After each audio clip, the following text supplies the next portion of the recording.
want some, get some. Can I get a hell yeah? Yes, I am a pirate. You have to go with the pirates because, of course, they have cannons and everything. It's a pirate's life for me. Be proud of who you are and what you are. You're a pirate. It is a first down. Pirates. Because when you're at East Carolina, you go for it every time. Or you don't coach at East Carolina, you don't come to East Carolina, you don't play at East Carolina with a weak heart. Write it. I don't think I've ever been in a building as loud as that was. It was deafening in there. You live with Omaha? I can promise you that. And it's purple all night long in Eastern North Carolina. You're watching The Sports Objective, the podcast for Pirates.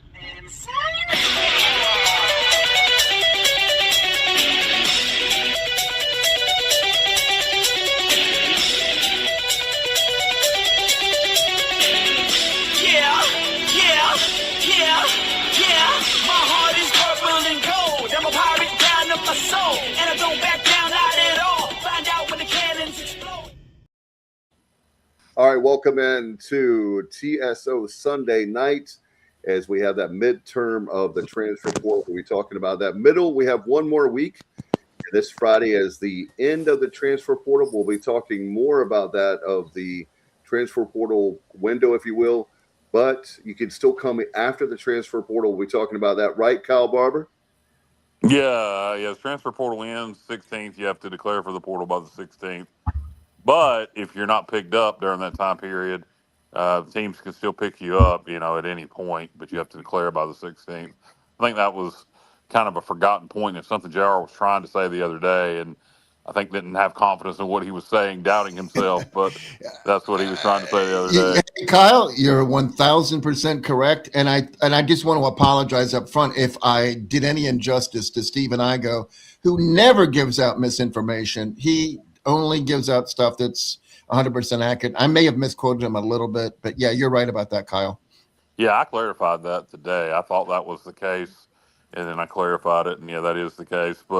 And then another caveat that's going to be very, very important to East Carolina down the line here, potentially with, somebody been playing that national championship game that we may be coming this way. If you're playing a national championship game, you have until the 25th of January to declare for the portal. So keep that in mind, Pirate Nation. And we have a very important piece, right, Kyle?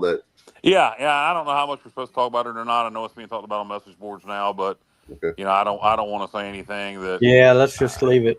Yeah, because you don't want anything to get screwed up. But yeah, very, very important piece that I think everybody in Pirate Nation, probably everybody that watches this show, knows what the hell I'm talking about anyway. Guys, I don't know. How's everybody else feel about discussing it? It's being discussed now on message boards by people like Stephen Igo. I mean, I'd leave it for right now, Kyle, because you know how people are about our show. Man, we didn't make this one up. JR, Matt, what do y'all think? We can discuss it. We'll just leave the name and the school out of it. How about that? Yeah. Well, it's one of two schools. Yeah, I can do that. Yeah. You know what I'm saying? Yeah. We'll just so we can say we could talk about the fact that we have our guy. Yeah. So the quarterback position, besides Mitch Griffiths, there's another quarterback, but he is a backup at one of the two schools playing in the national championship game that is supposed to be hitting this way. It's supposed to be a done deal, but it scares the crap out of me because of team rules, he won't enter the portal until after the national championship game. This particular player, because this team, either Indiana or Miami, their team rules do not allow you to participate in the national championship game if you enter the portal. Now, he can do it in terms of the NCAA if his coach would bend on those rules, but that's why he hasn't entered the portal yet. But so yeah, there you go on the quarterback situation. And if you want to know more, do your own research. All right, and we actually were going to talk about. We have that list. We'll talk about the pickups this week and the people that want to be Pirates don't care. The people that don't want to be Pirates. I would just be frank about that. And so we can definitely talk about that. We'll be talking about later on after we talk about I want to say to our great fans, and I appreciate you very much, not only Pirate Nation, but of TSO, we'll be giving our midterm grades. That doesn't mean let me be very clear. We still have a week to go, and it's probably going to be hectic this coming week. Friday is the end of the transfer portal window, so we'll see how that all turns out and plays out. But we'll talk about that. But we'll talk about a midterm grade, and we'll also get your feelings. Those that are listening and watching, we'll get your grade on how we're doing so far. Matt Semenza, man, you are our transfer portal expert. You, Johnny, I know Stevie, Kyle, we all follow it, but you have been living in the transfer portal for a few years now. You've got your apartment there with the. He's actually trying to get in the transfer portal. Oh, wait a minute! He's gonna leave the show. Yeah, he's leaving the show. Wait a minute! We got to get people. Hey, Matt, remember last week? We got to get people to start giving money again. Oh yeah, that's what I'm planning. Why do you think I said this, Dave? Come on. Oh, okay, all right. I'll follow you. You know, I'll be honest. I got another offer. It is more money, but I'm not sure about the playing time. And unlike Sakai Barker, guys, I'm staying here. Wow. I'm staying here for the airtime. I'm going to turn down a little bit of money and protect my career. Well, I hear Chrissy wants you to go to the Boneyard podcast. Oh man! No, we're staying right here. Well, you'll do what Chrissy says. Yeah, according to some. But I'll tell you that the Sakai Barker situation is interesting. Hey, you know what? Let's save that. Let's save that one. We'll get into that one later on. Okay. Appreciate the big. By the way, guys, another big crowd already early. So thanks. Keep those people coming, and don't forget to like our show, wherever you're watching it, because we need to make sure we can do that. But anyway, all is good. I'm excited about you guys. I'm really excited about things so far, and so far so good. We'll keep our fingers crossed about the quarterback position. But overall, is there a place you want to start? What position do you want to start at? Offensive line, Matt? You want to start there, or where do you guys? Yeah, absolutely. I mean, I'll just jump right in, Dave. I mean, first of all, fellas, like, how crazy is this whole situation? I mean, if you're a college football coach, look at Blake Harrell. You essentially have, the NCAA is saying to you, here's 2.5 weeks, all right, to essentially build out your football team. We're going to determine if you're going to be a really good team, an average team, or a bad team by what you do over the next 2.5 weeks. And that's really where it's at. And I got to, first of all, before we can get into like the personnel, I got to give so much credit to Blake and this staff, because these guys have attacked it, man. Like, you got to feel like this program is in good hands. Blake Harrell, he clearly had a plan in place with the rest of the staff. A lot of new faces who, I mean, we were bringing in new coaches within the last week. And we're hosting visitors. We have a general manager evaluating players. I mean, you talk about a lot of moving parts. So you got to give the staff credit. But I'll start with the O-line, and Kyle was talking about this in the pregame, in the pre-show. But I believe you build a football team from the inside out. The foundation is the O-line, and I think we've done really well there, guys. We've brought in 3 players that have a ton of experience, a ton of size, plug and play type guys. So I think we hit it out of the park so far with the O-line, and I don't think we're done yet. I think we're going to bring in at least 2 more guys, and so that's my opener right there. Yeah, you bring in an all-conference USA guy like the kid from Kennesaw State. That's a guy that probably, I don't know, maybe he didn't have P4 offers, but he certainly, I'm sure, had a lot of opportunities at other Group of 5 schools. That was a big get. You bring in a starting offensive lineman from Southern Miss, a Sun Belt team that made it to a bowl this year, and then you bring in a starting offensive lineman from a good FCS program in Northern Arizona. That, those are 3 really good gets that a lot of Group of 5 schools won't get. And all offensive lineman, defensive lineman is the toughest positions to get. And that's 3 big time pickups. Those aren't developmental players. Those aren't guys who haven't played. These are experienced, successful starters. And one of them all conference from Kennesaw, who won Conference USA this year. So, I mean, I'm very impressed with the job we've done with the offensive line, and as well as some other, positions. No doubt. And Stevie, being a head coach, I know that you can You got a feel for Blake Harrell, but what's your thoughts on? I know that we're in a different era now from what we grew up with. What's your thoughts on the transfer portal? I guess Stevie is watching the Chargers game. No, I'm here. I thought I'd unmuted it. Okay, my bad. I was coming to you being a head coach. Yeah, I think Blake's done a great job with this portal thing so far. As tricky as it can be, picking up the offensive lineman, and I hope Matt's right. I hope we pick up some more. But that secondary too, he's done a heck of a job with the secondary too, getting the kid from App State and the kid from Louisville too. So yeah, I think Blake's done a great job so far, and I think there's still more to come. And Johnny, by the way, coming to you, you and I met Luke Mullet, right, as our general manager. Luke Mullet, I saw him today. Hey, you and I have had high praises after you remember after we talked to him and you were Johnny, I got to give Johnny credit. You were the one that of the show that was like, that guy is really good. Like just talking to him, we knew that he was good, right? I feel like I'm a good judge of character. I knew right away he was my kind of guy and that he, I liked his vision. So, I think he's doing a great job so far. Lance Ware as well. I think we're in good hands, but, it's just like the players. I just hope that we don't get, other schools, bigger schools trying to take them from us. It's always a battle, Dave. Anytime you do well in any area, you got to, defend. But what I liked about this portal so far, the offensive line, obviously, I don't want to bang on that again because I don't want to be redundant. But yeah, that was one of my favorite parts. But the wide receiver, I mean, this kid Landon Sides, I've been watching him for a couple of years. He's just a great. He's got speed. He can play the outside. He can play the slot. He's got great hands. He's great on third downs. You got Ray Joseph that, I don't know that he's going to be able to step in right away and contribute, on the offense right away, but he's a special teams guy. And I heard him interviewed and he's just a really, really well-grounded young man. He studies the game. He's just a great route runner.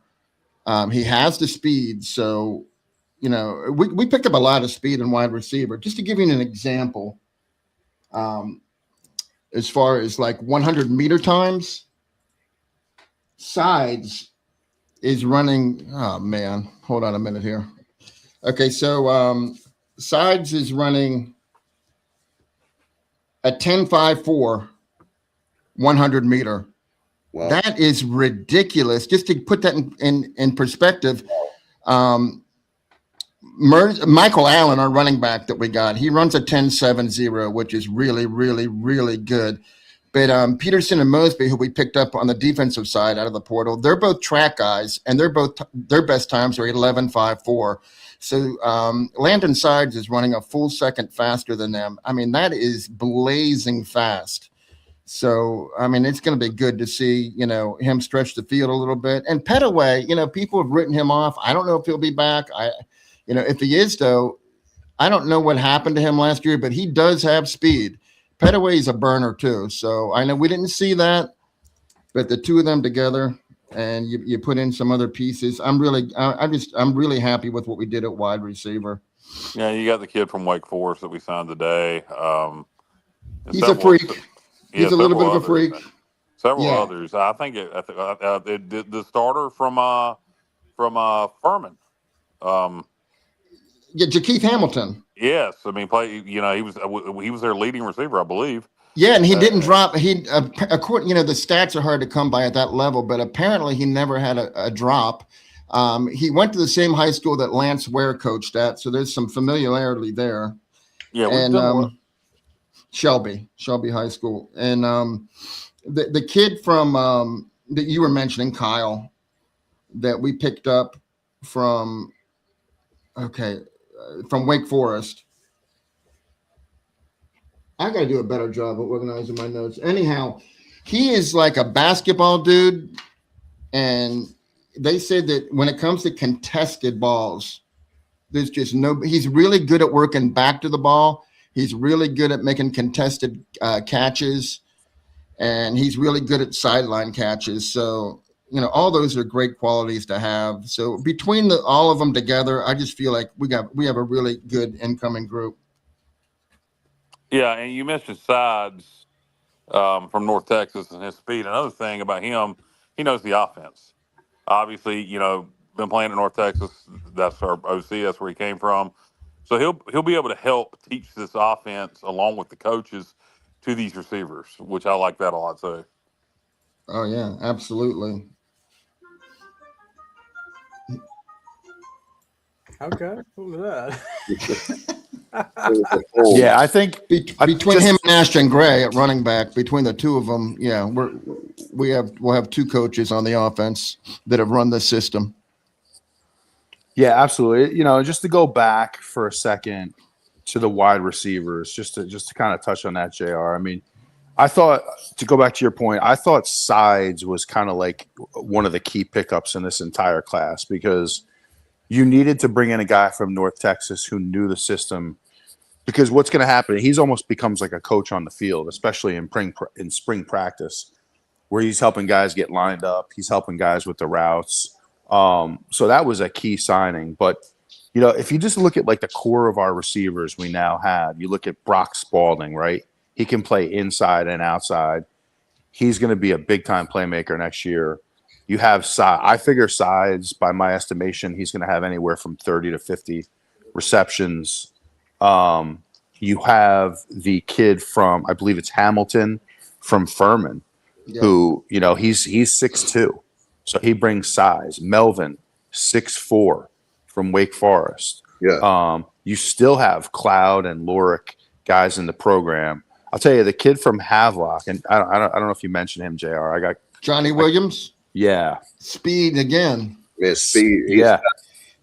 He's the type of guy where, like, I envision you get the ball to him on jet sweeps, shallow crossers. You get it to him in space, and he can use his quickness to make plays. So you start to look at this wide receiver room, and it's shaping up to be a really a good room. Now, a lot of these guys haven't played a ton, and they don't have a ton of catches, right? Like I think Ray Melvin, Joseph. Yeah. Yeah. And like Melvin, I think he only has 3 catches so far in his college career, but he's got the ability. And when you have guys like Spalding and Sides who can be your feature receivers, now you can start to build around them. So that room is shaping up in a big way. Yeah. Hey, I looked back at Ray Joseph's comments when he was a senior in high school from the scouts, and they said, this guy's unstoppable following pre-snap motion in jet sweeps and swing passes. And they gave him a 10 on route running, and they gave him a 10 on yards after carry. Now, he hasn't had, he's been at Miami. He hasn't had the opportunities, but, man, that guy could be like a really high-ceiling dude, and special teams as well. Yeah, Ray. Yeah.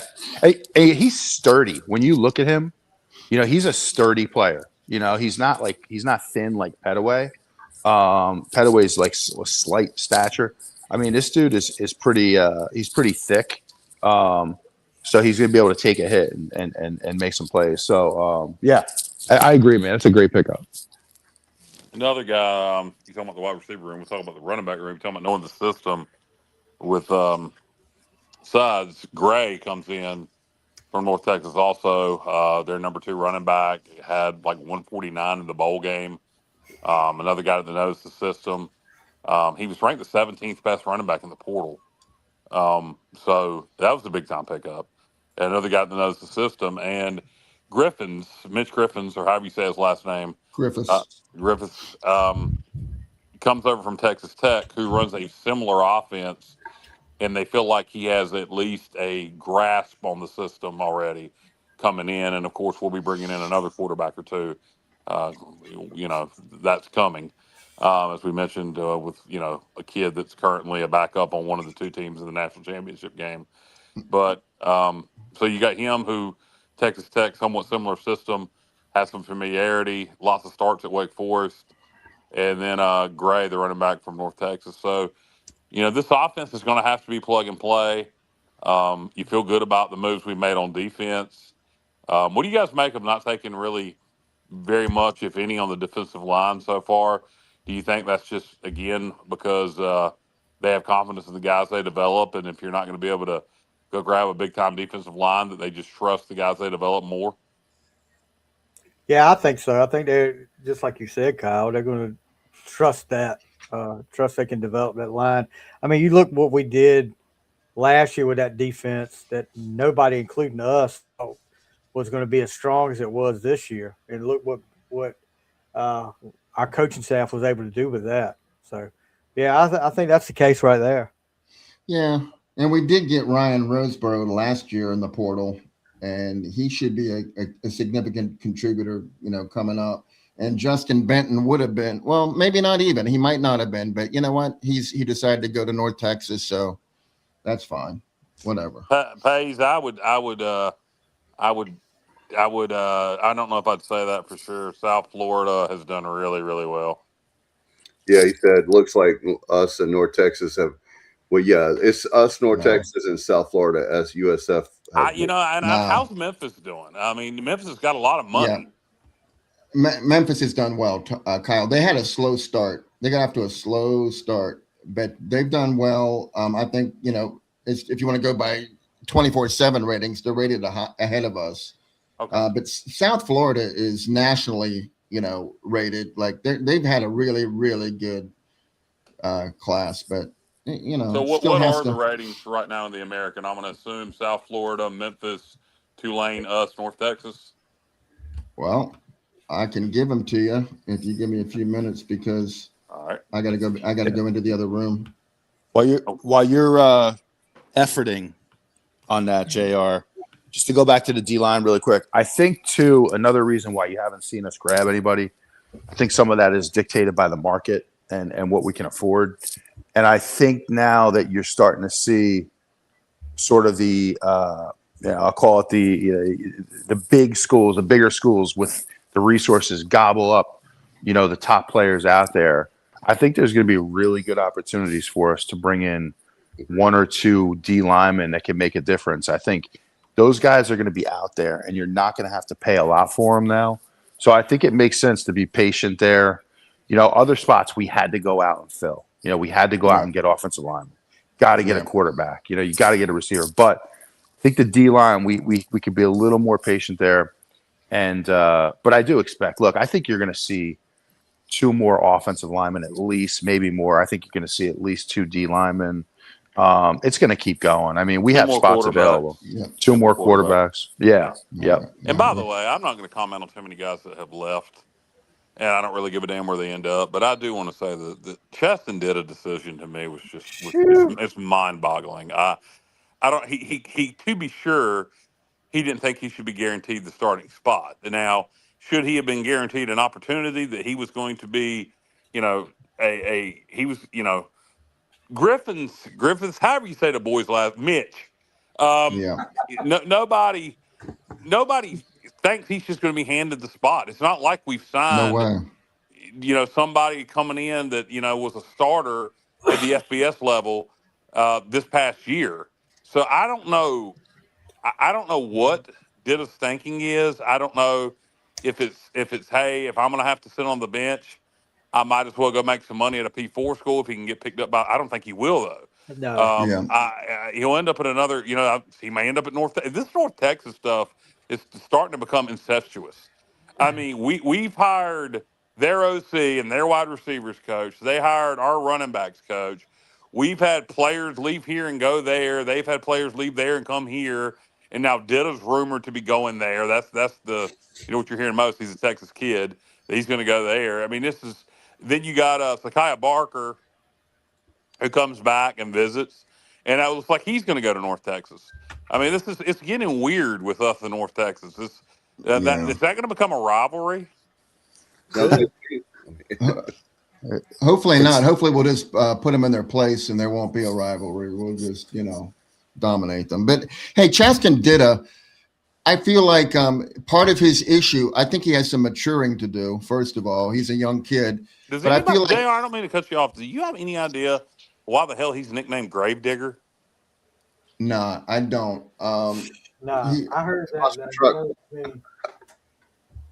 but being from Lake Maybe, Travis High School, maybe because he just dug his own grave by entering the yeah, portal. that's, Oh, I said that. That's a good one. I hate I don't have a ring. Anyhow, I feel like he feels like, hey, I'm a Lake Travis product. I'm the next Baker Mayfield. You got to give me some respect. And I think we're giving him respect, but there's no way he's getting the keys handed to him. And I feel like he's making a mistake. He'll realize it later. He's not going anywhere else and being number one on the depth chart. So yeah, Kyle, that one is a head scratcher for sure. And he might have won the job. I mean, I don't Could understand have. it. He could have. I don't understand it. I just. It's not like he lit it up in that Military Bowl. He managed the game. He did really well. He did really well considering the quality of defense we were playing. Exactly. But you didn't do enough to say, hey, gosh, this is Ditta's team next year. This is no. If he would have thrown for another 100 yards or something like that, then yeah. But or if we would have did that without 5 turnovers, he was handed extra possessions. But he only threw for 21 yards to players not named Anthony Smith. Yeah, I know. I mean, I just don't understand it. I do think he's got a lot of potential. I wouldn't be surprised if one day down the road he is a good starting quarterback. But I wonder if it became a deal. Did we give Mitch more money than we were giving Ditta? Was that the deal? I mean, I would think financially they should be about on the same level. Maybe Mitch a little more, being a proven starter in the ACC in the past. But I mean, he started 10 FBS games, so compared to 1. I don't know. I don't know if that was the deal.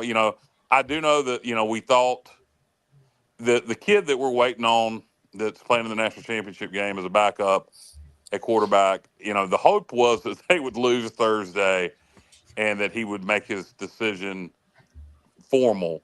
And I'm assuming he went ahead and made it known that, yes, I'm definitely coming to ECU. I just can't enter the portal yet because I want to participate in this national championship game and get a ring, or try to. And so that's why Ditta left. I don't know. I'd love to know, and I am interested to see where Ditta ends up. I normally these kids, I don't give a damn where they go, and I see people reporting on it, and I'm like, who cares? Right. But with Ditta, I am interested, just out of sheer curiosity.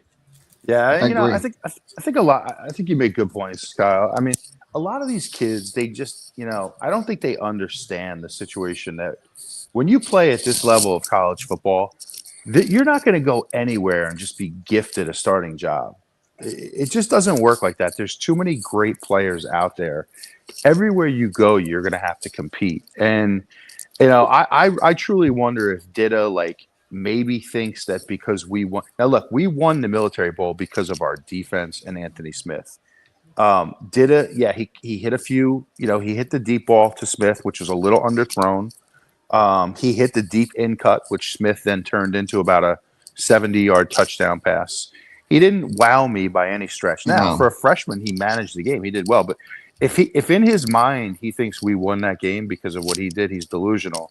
Look, I think that a lot of these kids don't want to compete. They want to be gifted a starting job. And that's, to me, when I look at this, that's what I see. I see a kid who, maybe he had his feelings hurt because we were going out and bringing in new quarterbacks. Guess what? I don't feel sorry for you. That's the landscape we're in. So if you don't want to compete, this is my feeling. I'll always say this. I'm ECU first before any player. I'm ECU first. Well, now you have to be that way. If you don't want to compete, for the job here, then please go ahead. Go hit the portal, man. We'll find other players. I just don't understand. Like I say, it may be, it's just, was it a money thing that hurt his feelings? Was it does he think he can go to a P4 school and compete? If I'm going to have to compete, I'm going to compete at a P4. And again, where Stephen Igo from 24/7 Sports thinks he's going is North Texas. So, You know, he's from Texas, so he's closer to home. Maybe that's his thought. Maybe it's I'll go down there if I'm going to have to compete for the starting job at an American school. I'll be close to home. I don't know. It's a Yeah. strange situation to me, and I did not see it coming. I didn't either. You know, he had to think though, Matt, that he was going to be in a 5-man quarterback room at least. Yeah. ECU's always had a 5-man quarterback room, and it was down to 2, him and Hodge, pretty much. Yeah, and to answer Josh's question, yeah, we're waiting on right now. It looks like we're waiting on. I think his name is Jalen Davis. He's a backup at Michigan. He visited, and we're kind of waiting on his decision. And if he decides yes, I think we're going to sign him. And if not, we're going to look elsewhere. The situation with the kid we're waiting on scares the shit out of me. I would go get a proven FCS starter. And maybe we don't have the money for that. Plus the kid we're waiting on, but I wish we could come up with it. Or maybe if we go get a proven FCS starter, the kid we're waiting on doesn't come then. But this just scares the hell out of me. I think Mitch Griffin. I'm just going to start calling him Andy Griffith. I think he's a good quarterback. I think he has a good chance to win the job. But you can't rely on that. And then you got to have some backup. Cole Hodge is inexperienced. Yeah. We don't know if he can do it at this level. So yeah, we're definitely going to sign 2 more quarterbacks. I'd really like to sign a proven FCS guy. The kid from North Texas who was the backup there was a proven starter at Albany who was very good at the FCS level, and somebody I thought would be visiting here, but apparently I don't know. Maybe him and Jordan Davis just don't get along. I don't know. I find that's very strange that his name has not come up. Poffenberger. Reese's Poffenberger. Yeah. Sounds like a made up name. Yeah. Hey, real quick, Kyle, to answer your question, I'm going to give you the AAC rankings for recruiting for 2026. South Florida's just blowing everybody away. For the portal.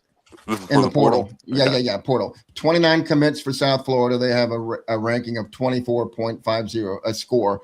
Okay, North Texas second, Temple third, Memphis fourth, and then we're fifth, UTSA sixth.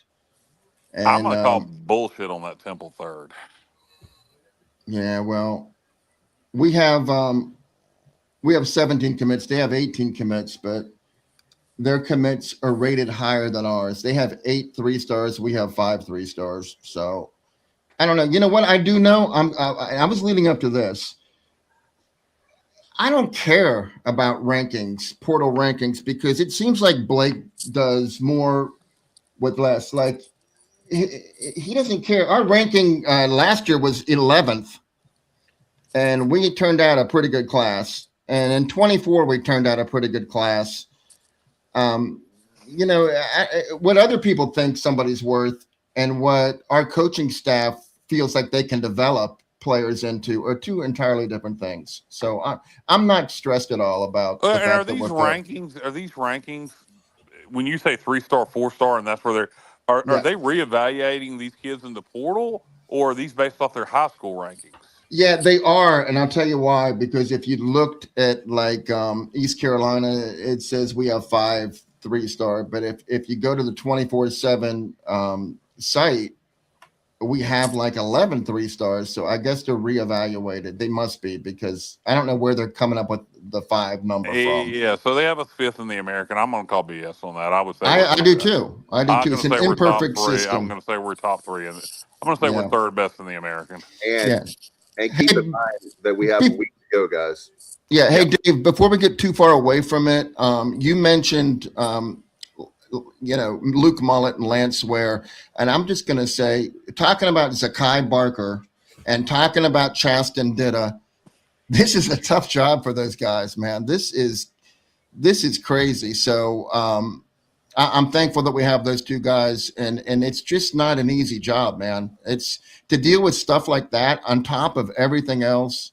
Yep. It's a really tough assignment. So yeah, hopefully I feel like you said, Matt, or Kyle, one of you 2 said, there's going to be more players that we're going to sign. So I feel confident we're going to have we already have a good class. I just think it's going to be better. At this point, to me, besides signing a couple of defensive linemen and a kicker, the biggest thing to me is the quarterback situation. We've got to sign two, and hopefully the kid works out that we're apparently banking the program on, waiting for a kid that can't enter the portal yet. We're just going to trust that he's going to keep his word. So I would give me take, and I hope it works out. And I love Blake Harrell. Look, you guys knows I'll be critical, and y'all don't hear me say anything negative about Blake. I love Blake Harrell, but if Blake's gonna listen to this, and I don't know Jordan Davis from Adam's House Cat, but I'll say this to Blake: be very careful, man, with trusting a kid who hasn't entered the portal yet, who we're trusting is going to keep his word, and I hope he does. But I'm telling you, if there's a good FCS quarterback out there you can get, I'd pull the trigger. Yeah. Well, then, that's the gamble you take. Is if you do that, then we definitely won't get that person. No, I'd rather have a bird in hand than two in the bush. Yeah. Well, I agree, Kyle. But I agree with you. But don't you think that there's negotiations going on behind the scenes? That's the problem. Negotiations are going on behind the scenes. He could be telling us, I'm coming, and then also the whole time talking to somebody else and telling him, hey, this is what. Hey, look no further than Hollywood Smothers, guys. He verbal. Kid from NC State who committed to Alabama about a week ago, in the portal. All right, really, really very good player. I mean, quick, can catch the ball out of the backfield. He like I said, he verbally committed, and then I guess 2 days ago, changed his mind and said he was going to go to Texas, who, by the way, is killing it in the portal. So to your point, you make a good point. You cannot trust anything, especially these agents. You know what I mean? I mean, there's so many shady agents out there, guys. You know who a lot of these agents are? All right, so let's say Dave is a high-profile quarterback and and I'm Dave's uncle. Dave could make me his agent. Yeah. All right. I mean, that's what you have a lot of here. You have people trying to capitalize on kids who don't really have the information and they want to make a commission. And so this is a screwed up system. And you're right. You can't depend on anything until it's signed, sealed, and delivered. Put Bubba's comment back up there. Yeah, he's smart enough to not get played, and we're not saying names, Bubba. Well, we didn't say the name, you did. Bubba screwed it up. But he's smart enough not to get played. But I just don't trust it, man. If you can't enter that portal now and go on and sign on that dotted line, if you will, on the 16th, then I'm moving on. That's just me. Yeah. Hey, Matt, what about Nathan Gronkmeyer from Penn State?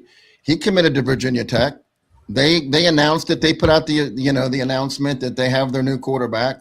Now he bailed. He bailed on him. I guess he hated Blacksburg. He knew he knew who James Franklin was. He played for him, but after 2 days he was like, "Get me out of here. I don't want to." So it's crazy that this is allowed to happen like this.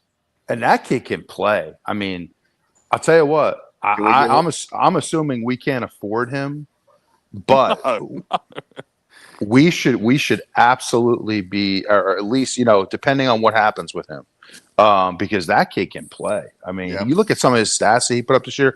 Bubba was actually showing me yesterday. He played against Indiana and had a hell of a game against Indiana. So just something to think about. Well, it pays. It doesn't have to be an FCS quarterback. There are other backup, guys with some experience in the portal at other FBS schools that can still, I don't know, man. I just don't like. And we're going to sign another. The kid from Michigan apparently is who we're looking to sign.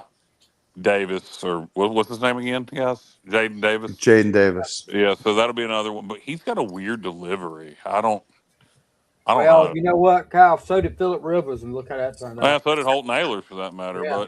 But Good point. Wow. Yep. But I don't know. I just this situation with the kid from either Miami or Indiana stresses me the hell out. Well, look, Kyle, if it doesn't work, we could just install the Navy offense and run the option next year. No, we just got to go. make sure Mitch Griffiths or Andy Griffith or whatever his name is doesn't get hurt. 25. Mitch Roy Griffiths. DeBarber's going to play wide receiver. Mitch Griffiths is the new Jordy Lowerly for Kyle. Yeah, no doubt, Matt. No doubt about that. No, he can't remember his name though. It's Parker. It's Hey. Parker Jenkins. Yeah. Hey, I can tell you a little bit about something, some background information on Mitch Griffiths. He went to Broad Run High School, which is in Loudoun County, which is the next county over from me. And Loudoun County is just full of huge high schools. And Broad Run is where he played. He was a Spartan. He was undermanned against every team he played. And so he's a fighter, man. That guy, he went against odds every Friday night and excelled. So I kind of like that about him. Yeah, no doubt. Guys, I don't think we've mentioned Matt. I want to ask you guys. Nobody knows how much money we have left to spend. There's no way nobody knows that. Somebody asked that Not like there was a salary cap out in there. the group. Well, there is. It's $20 million. But we're not at that level. We don't have to worry about that. Yeah. Who knows? That's a good question. It's a very good question. We've heard nobody knows how much money we have left. Yep. No. Fellas, how about the tight end position? We brought in 2 there. You guys have any thoughts on those players? I think they're good pickups. I mean, you bring in a kid with starting experience from App State, and then who was the other one? I remember. We got the kid from UTRGV. He was Texas Rio Grande Valley. Yeah, and one of he's the best tight ends in the FCS, really. Yeah, and he's also a basketball player that's got like some crazy skills on the court. So that means he's very athletic. He's going to catch anything. Antonio Gates. Hey, there you go. Here's a great point that Kenny, I was going to ask you. Thank you, Kenny, for one of our stars, listeners and viewers. Kenny says there's a crap load of players in the portal that aren't high on a lot of teams' lists that are going to be looking at a place to play. That was one of my questions I was going to ask you guys. Thank you, Kenny. That's a nice segue. Are there any like diamond in the roughs out there, guys that you maybe have heard of that not many people are big on? That like. I mean, I'd have to study the portal, but yeah, I'm sure there are. They're going to be, that's something we talked about earlier in the show. Portal closes on the 16th in terms of entering, and if you're already in the portal and you ain't signed, there'll be a lot of those guys sitting around playing pocket pool until after spring when people have some positions they need to fill they realize they missed on, and a lot of those guys will probably be sitting there until post-spring practice. But yeah, there's a lot of players in the portal, and there's definitely going to be some guys that will end up contributing somewhere and being major factors on football teams that won't get signed until after spring ball. That'll just be sitting in the portal waiting. That's true. Yeah. Hey, let me ask you all a question about 2024, the portal in 2024. Did you all think that we hit home runs with Caton Hauser and Garcia? I think we didn't know what we had. I feel like that maybe Mitch Griffiths is just as accomplished as Hauser was at that point. I thought Hauser had bigger upside because he was younger. I think Mitch is kind of going to be what he's going to be. He hasn't had a chance to start in a system like this. What he played in Wake Forest was completely different. Apparently, he excelled in it, at least in practice, and when he had times to step on the field at Texas Tech. So I know Bubba's really big on Mitch. So I think he I think he could do really well, particularly in this system. I think they think he's going to. I think that Jordan Davis fully believes in him. And 10 starts in the FBS at Wake Forest and one. Did he start one at Texas Tech? Yeah, I think it was 9-1 is the breakdown. So, I mean, he I think in this system, I think he'll probably do pretty well. The problem is, we got to make sure we have some competition for him and some backups. Yeah. Against Oklahoma State. Okay, how did he do, Bubba, in that game? I'm sure. I know they won. Oklahoma State was the drizzling shits.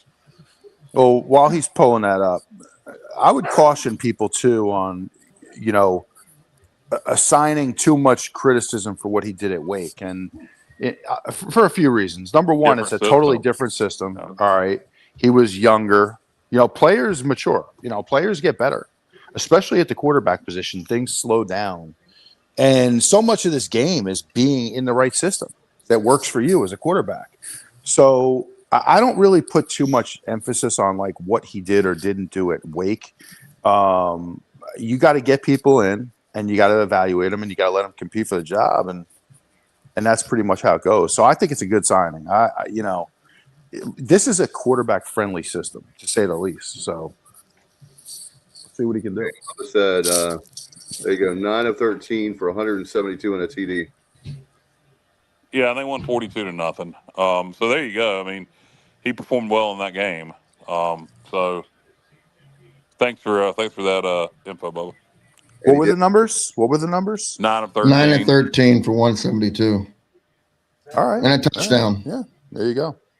Yeah, he definitely is a good pickup for us, and so it's not like we just need other good pickups there. You can't because if he at this point if he gets injured, it's Cole Hodges' job, and Cole Hodges may be the next Brett Favre, but as of right now, he could be the next Brett Butler. I mean, I don't know. I mean Brett Butler, the female comedian, not the baseball player. But hey, one last time, Kyle, before we move on. We don't know how much money we've got left. Kyle made that obvious a while ago. So, that question's been answered. So we don't know. We have no way of knowing how much money we got left. Yeah. Thanks, Stevie. Sorry, but somebody keeps asking that over and over again. That's why I'm. Yeah, it's that $4 person. million. We have $4 million left. There you go. Yeah.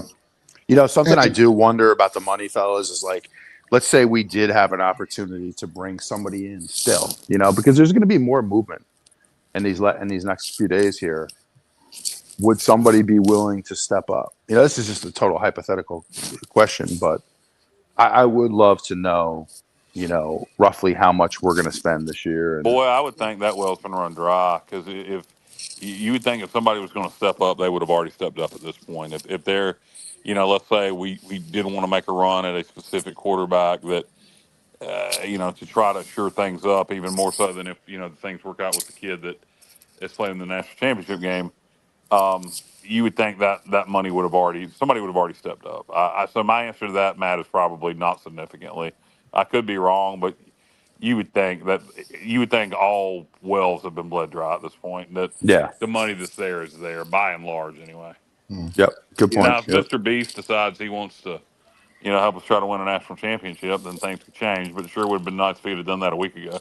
Yeah, I agree, Kyle. Hey, are y'all surprised? I gave my list of American rankings for the portal, and ECU was 5. Tulane was 9. We know Tulane just got a bunch of money from playing in the playoffs. Yeah, I don't trust those rankings. Do you think they're just holding it for a late flurry, or they got something up their sleeve? Or I don't really care about. I think their new head coach is an imbecile. He was horrible at Southern Miss. I can't believe he got the job, but because he was Kyle, wasn't he the offensive coordinator at Tulane? Then he went to be the head coach at Southern Miss. Yes. Now he's back at Tulane. He was the offensive coordinator this year at Tulane also. But horrible. But hey, Dave, if you look at the offensive coordinators that have been in Tulane in the last 25 years, he was the least accomplished of any of them. Wow. Yeah, I don't like that hire, but I don't know. And again, maybe they are. I don't know how much I trust these rankings. I can tell you, I look at what we've done in the portal, and I think we've done extremely well. Like I said, the only place that concerns me is quarterback. Yeah. Not the one we signed. I'm fine. This is not an indictment on Mitch. How do you say his last name, guys? Griffiths. Mitch Griffith. You're thinking Andy Griffith. We got to get away from that. It's messing with you. Mitch Griffith. Griffiths, right? Griffiths. Mitch Griffith. It's not a problem with him. I have no problem with him. I think he's a quality player. It's that we need more. We need more. There you go, Kyle. Griffiths.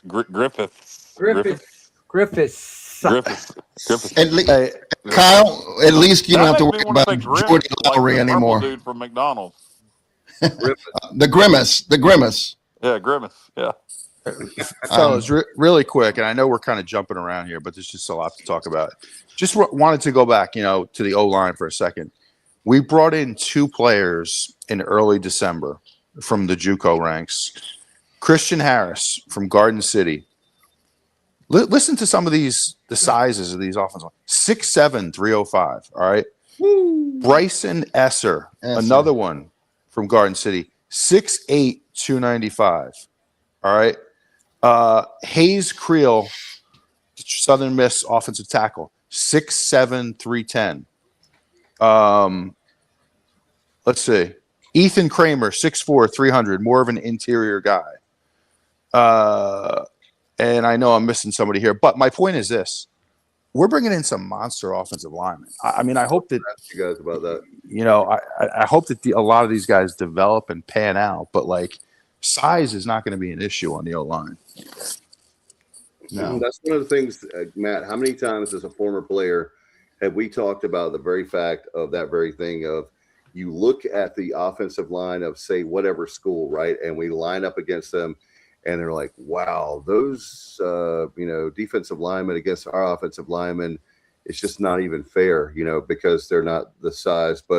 And also size isn't always everything, right, Matt? You want to make sure those guys are athletic too. That's what the ladies always tell Matt. I knew that was coming. Absolutely. You got to be able to play the game. And, but, it does highlight, when you evaluate quarterbacks and, let's talk about a potential addition that's playing in the national championship. He's 6'5", versus a guy who's 5'10" or 6 foot tall. When you're trying to make tight window throws, and you have offensive linemen who are 6'7", it does help. 6'7", it does help to have some size. But Pays, I would say that is completely 100% believable. I would be shocked if we didn't spend over $1 million on offensive linemen. Probably significantly over $1 million. I mean, you got an all-conference USA lineman that played for the conference champion. You got a starter from the Sun Belt. You got a high-level FCS starter. So yeah, I think it's safe to say we spent over $1 million. Yeah, well, the fact of the matter that it'll be interesting to see about how much. By the way, if we do get that player from one of the teams in the national championship game, I'm going to ask you this generically. We better get him. Yeah, we better. So let me ask you guys. I'm not going to say the player's name, but let's say that we get that backup quarterback from one of the teams in the national championship. I'll start with Stevie because he's the head coach of our show. Stevie? How much you paying him? A backup? No, he was a backup at Miami. Yeah. Oh, yeah, I know what you mean. Good job, Dave. Yeah. This is the Emory Williams. God damn it, Emory Williams. Oh boy. We tried. We At tried. this point, you might as well just say it. Yeah, I mean, that's hard to say. I mean, he doesn't have that much of a track record. I don't really know. I don't really know what you would pay him. I guess it's going to depend on what how much he's going for out there. I don't know. It's hard to say. That's a good question, but I have no idea what. It's hard to say. I would think a few $100,000. So you're not going to give him. No. You're dividing that money. You're dividing that money that was going to go to Hauser between Mitch Griffiths and the kid that I just said his name and probably you're dividing that money up. So no, he's nowhere near $1 million. But yeah, he'll get a nice paycheck. I actually thought up to 500,000. I actually thought up to 500. I could believe that. Matt. Yeah, I could believe that. Just seeing what these schools are paying, I mean, it's outrageous. Yeah. So, if that's your guy, if that's your guy that you have identified, you've evaluated him, you've decided that that's the guy you want to go with, you got to spend. Is Shannon Dawson the OC at Miami? Yes. Okay. All right. Now, we've already had one quarterback from Miami, backup quarterback, Jake Garcia. Hush. Oh, gosh, don't put that hex on this guy there. Oh, this is so much fun. This is so much fun. Yeah, so I just texted one of our friends, and they're hearing 3 million. That's total. I'm not going to say the person's name. That we 3 have. million is how much we have left, or how much How much we have left? Yeah, sorry, not depending on the quarterback. No. Definitely not. That would be Ryan King has said he's hearing 500 to 750,000. Yeah, that's not good. If we had 3 million left and we didn't do it, what the quarterback's going to cost us. Right. Yeah. If we have 3 million left in the budget, then I would say somebody failed miserably at their job. Well, what I'm saying is, because you got to spend that. If you have money, especially the revenue share, you got to spend it. That's what it's there for. So you're saying you have, well, I mean, we're still signing guys. We still have quite a few guys to sign, including 2 quarterbacks, Matt. So I mean, I don't know. We would have to know how much we started with, and there's so many.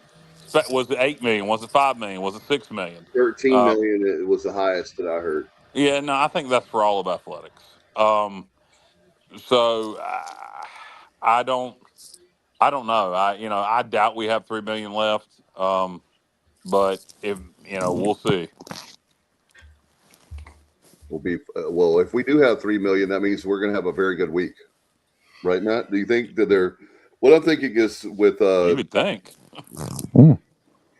I'd be looking. If we had 3 million, I'd be looking for another offensive tackle, and I would pay up. I was going to ask about defensive line. As far as Matt, do we have? And guys, help me out on this. I'd spend it all on a quarterback and call it a day.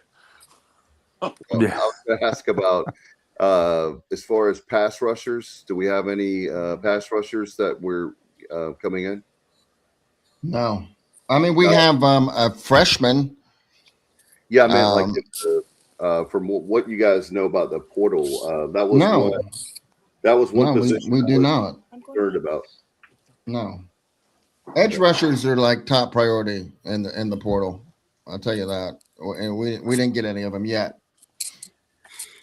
But again, Matt, we talked about, and Stevie, Kyle, and Johnny, we talk about how great Roy Tesh is at developing guys. I mean, player development is one of his strengths in addition to recruiting.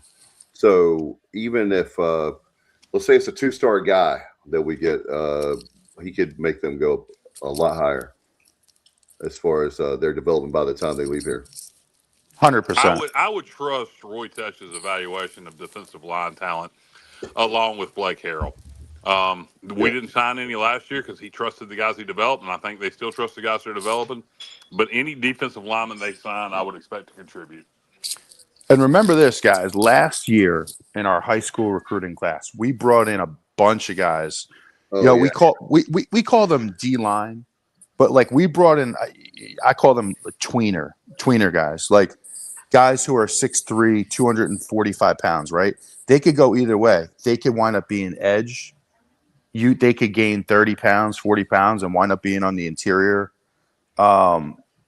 We brought in a lot of guys like that last year that give you kind of flex, especially in a 3-4 defense.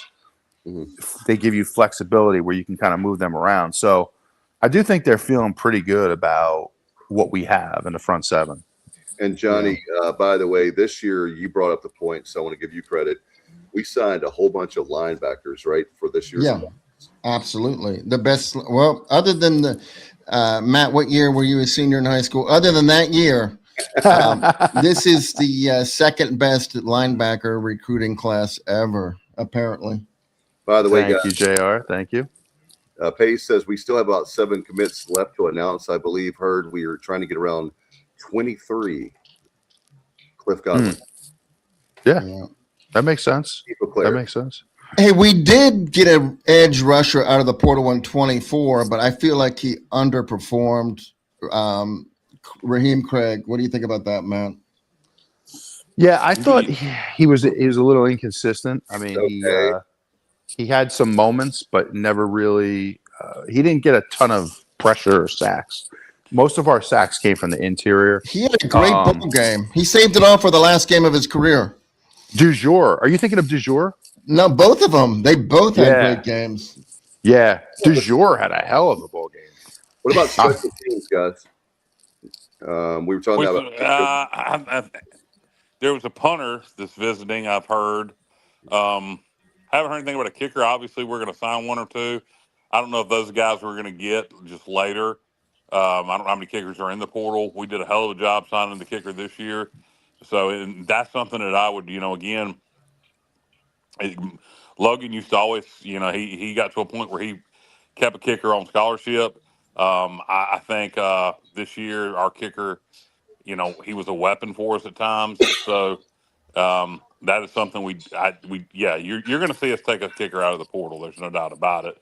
At what point, whether it's between now and the 16th, or if it's later than that, I don't know. But it's something we definitely need to address. I don't know how many kickers have signed out of the portal at this point.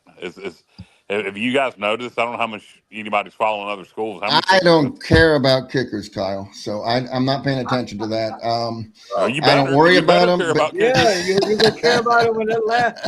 Hey, Baltimore Ravens. We have 3 this year, by the way.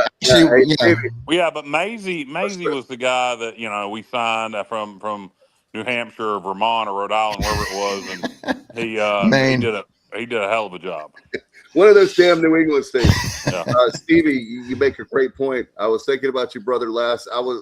Like I told you, I was wondering if I should be pulling for the Ravens because I wanted the Steelers to win because of my luck. And when I saw that kick miss, I was like, hallelujah, thank you, Lord, for Stevie. Like I was saying to JR, the Ravens fans sure wish they had a good kicker last week. Yeah, boy. Yeah, they sure do, Stevie. Yeah, that's something. You know what? Wait a minute. All right, Kyle. Griffiths. I'll just say Griffiths tonight, and so we could get a laugh. Matt, as far as like I was saying, are there any other positions? Are there any things that saying, hey, man, I would, as far as this, it seems like if we get the quarterback we're talking about and then add a few more pieces, we'll be in really good shape. Absolutely. I mean, the quarterback is the one goes without saying. I think left tackle is still a concern because the Southern Miss kid, and I'm drawing a blank on his name, he played. Creel? Thank you very much. He's he's at his best at right tackle when you look at his numbers.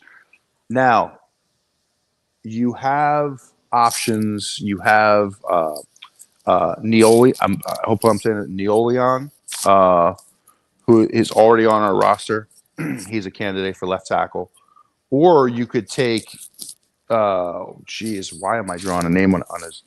He played right tackle for us this year. Help me out, JR. Is he still there? Yeah, he started right tackle for us this year. Him and Sarnofsky. Yeah, Sarnofsky's gone. Bryce Weaver? Bryce Weaver, thank you. You could potentially move him to left tackle. So you have some options, but that position concerns me a little bit. Yeah. Hey, here's an interesting thing on the defense. So last year, for the boundary safety, it was pretty much a heated competition preseason between Tegan Wilk and Demarius Hines. And Demarius Hines, unfortunately, had a season-ending injury. Assuming that he's back 100%, you would think that he would be the boundary safety coming up. And then out of the portal, we got Christian Peterson from UCF as the free safety. And we also got Ramon Mosby from Louisville as one of the cornerbacks. If all 3 of them start, they all were high school teammates at Westlake in Atlanta, and their coach was Rico Zachary, who's our outside linebackers coach right now. So that would be pretty amazing if we had 3 starters on defense that were high school teammates. And I like that, Matt, because you want to talk about chemistry. They know each other.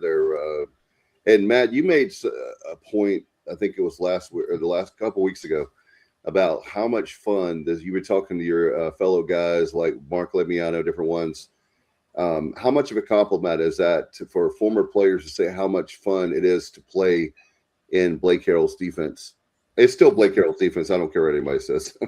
Yeah, no, me and Liviano were talking about a week ago, and we were saying like it must be amazing to play in this kind of defense because, I mean, you're always attacking. It's versatile. It's exciting. So like guys out there in the portal should want to play in a defense like this. If you like to rush the passer, it doesn't get much better. No doubt. And I've told you guys, we'll see how it turns out with the quarterback situation. But we still have to wait, what, Kyle? Another 14 days? 13, 14 days? What's that? As far as waiting on for that particular quarterback to enter the portal? I'm hoping on the 20th. It'll be the day after the national championship Yeah, game, which is next Monday. So yeah, so no, it's not 14 days. It'll, I wish it could happen sooner. I wish that particular team would change their rules and allow the kid to participate in the national championship game while go ahead and making this portal commitment, because it's a team rule that's not allowing it to happen. But hopefully everything works out as planned. That way we have depth for competition. Then also the question with Jaden Davis, the Michigan kid, is he coming? If not, we're going to have to find somebody else for our third quarterback. Yeah. And that's why. Oh, go ahead, Dave. No, I was just going to add to this point. Don't you guys think that's probably why Dida left, knowing that he would be third, maybe fourth string? No, and I don't. If he had that thought, I think he could have. I have confidence. I think he didn't like that we brought in a kid who started 10 FBS games, and then that the other kid was coming, and then he was going to have to compete for the job. I think he was probably fine with one, not fine with two. And I'm guessing it could be a money situation also, where he didn't feel he was getting compensated at the level as the other quarterback. But again, I have complete confidence in Mitch Griffiths. He'll be the favorite. He'll be the favorite to win the job. Yeah, I know. He'll be the favorite to win He'll be the favorite to win the job. But we've got to have competition for him, and we've got to have quality backups. I mean, he could look fantastic. You play Alabama game one sack, boom, you better have a good backup. Mm-hmm. Yep, no doubt. Wow. So I guess we could go ahead and are you guys have any more talk about the different position rooms? Or I know Brandon asked, we talked about the linebacker room. We took Brandon a lot of kids from the high school ranks. Like Johnny said, you may have missed that, but Johnny was the one that pointed out. So I wanted to give him credit again. The most linebackers we've taken, the best linebacker class since Matt Semenza and company. So it's been a long time, since the 90s. It's that good. So is there any other position room, or do you guys want to go ahead and start talking about a midterm grade where it's like college? We're not saying it's the final grade. I want to make that very clear. It's not the final grade. Where we are right now on Sunday night, we have until Friday. So we've got a big week, a big push. It's Sunday night, January the 11th, and we're almost into Monday. I'm going to start with Stevie. Do you have a grade for the Pirates on where we are right now with the transfer portal? Well, considering we still got more to go right now I'll give us a B+. Okay. Because there's still there you go. Go ahead, Kyle. It's a solid B. I think if and this is going to sound dumb, I'm going to give it a B because of Dida leaving, and I know that's really nothing we could do about that. But since we only have two as we sit here today, two scholarship quarterbacks on the roster. We've only signed one, and we lost one. I'm going to give it a B. If that hadn't happened with Dida, I would say a B+. But if we close strong, we get the quarterback we're looking at and another quarterback that we feel like can play at this level. We signed two more quarterbacks, and we're happy with those. And then you finish out, sign another offensive lineman, sign a couple D linemen. The grade can easily get up to an A. Right now, I'll give it a solid B. All right, and thanks to John White. Speaking of, he's given us a great grade. He gave us $8 tonight. You can keep that money coming in. He said it's a crush for one of y'all. Good content tonight. John White, of course, one of the great pitchers during the Gary Overton, Coach O years of Thank you, John. Thank you, John. So thank you, John. Legend. Yeah, I mean, Matt, I'm worried about Matt. For those of you just joining us, if we don't get more money coming in, he's going to another podcast. He's in the transfer portal, and he doesn't want to have Pete as like he might be on the depth chart. I don't know. Like he's worried. He knows he's a first stringer. He should know, but he's worried he might be a second or third stringer on, like on the show. And so he's hoping. I assure you, he will not be Coy or Vance. Well, like I said, unlike Ditta, I am not afraid of competition. So I'm planning on staying right here. Don't worry about the offensive line room. If you can look at my picture up there, at the age of 52, I am now using my 4 years of eligibility. I'm going to sign with ECU. Oh man, that's awesome. Hey, Matt, did you know about that? Is that breaking news? I did not know about that. I didn't know about that Scotty Montgomery era uniform you got on there. Yeah, well, I mean, I had to do what I had to do, Kyle. It was last minute. Well, they did. Yeah, they haven't. He hasn't had an official visit yet. He's just clearing on our show tonight. So he bought that at the equipment sale. Oh my gosh, that was great. Great play there, Kyle. That was a good one. But go ahead and keep that money coming in, guys, for the super chat. Thanks to John. We appreciate again very much, John White, a friend of the show. And do you have a question from keep that money, Dave? Keep that money coming in. Matt, we don't want to lose Matt. So if you're just we appreciate the donations last week and appreciate the donation this week. We do really genuinely appreciate all you listeners. You don't have to do that, but it's greatly appreciated. And if you get us up one of these episodes, if you get us up to $200 on one episode, Stevie will get on camera naked. Oh man, well you definitely won't get the money. You're gonna lose some money there, bud. Wait a minute, Stevie, you're worth more than $200, right? You just lost half your followers right now. No doubt. No. I'm going to be Stevie's agent now. I'm going to be one of those agents, and we need more than $200 for that to happen. Yeah, you're gonna need a lot more than $200 for me to get on camera like that. It ain't no off. I'm trying to help you out, Stevie. Tarps might come off, but thank God for telescopic lenses for the lens. Oh, wait a minute. All right, here we go. Folks, I gave $4.99. There you go. Here we go. It's starting again, man. We're having a flurry. There you go. That's, you give the opportunity to see Stevie fly naked, and the money just starts flying in. Kenny said, "Can I get my money back from last year?" Kenny is awesome. No refunds, Kenny. No refunds. Yeah, we've seen Kenny without his shirt. I've seen Kenny without his shirt on Facebook. Wait a minute. Let me just say this. So we are not, Matt, we are not offering a money back guarantee on our show. No. Once you spend the money is gone quickly. It's in the bank. Quickly. So Drew has a question, by the way, guys. Can I have your thoughts on offering the Monroe kid at tight end per Kevin? Nowadays, I feel like we should be offering any and everyone. You talking about the Kevin Monroe's son that went to Stanford? Yeah. I mean, I don't know. I wish we would have. He's a legacy player. If he's good enough to play at Stanford, he should have been good enough to play here. That was a Mike Houston thing. So let me be very clear. That's not Blake Harrell. That was a Mike Houston thing. Yeah, and who knows? In the day and age of this transfer portal, he could end up in Greenville after all. Ryan King with $5. He's taking away $5. He's minded. Oh, he took away the $5. Okay. Well. Wait a minute now. I agree with that, Kyle. I think that Monroe maybe next season. He's going to not leave Stanford at this point, and plus we're loaded at tight end now. But yeah, I think that it's not out of the question. We could see him in a Pirate uniform.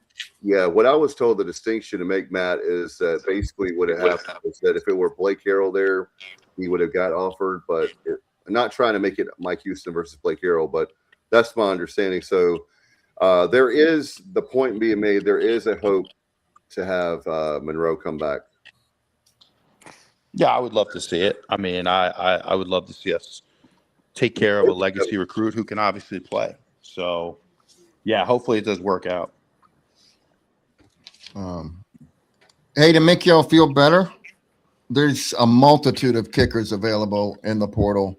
Okay, 2, good. 3. Yeah, we got tons of them in there. So That was one of my things, Johnny. Thank you. Is that I was thinking there's got to be with that position because you don't have that. well, many.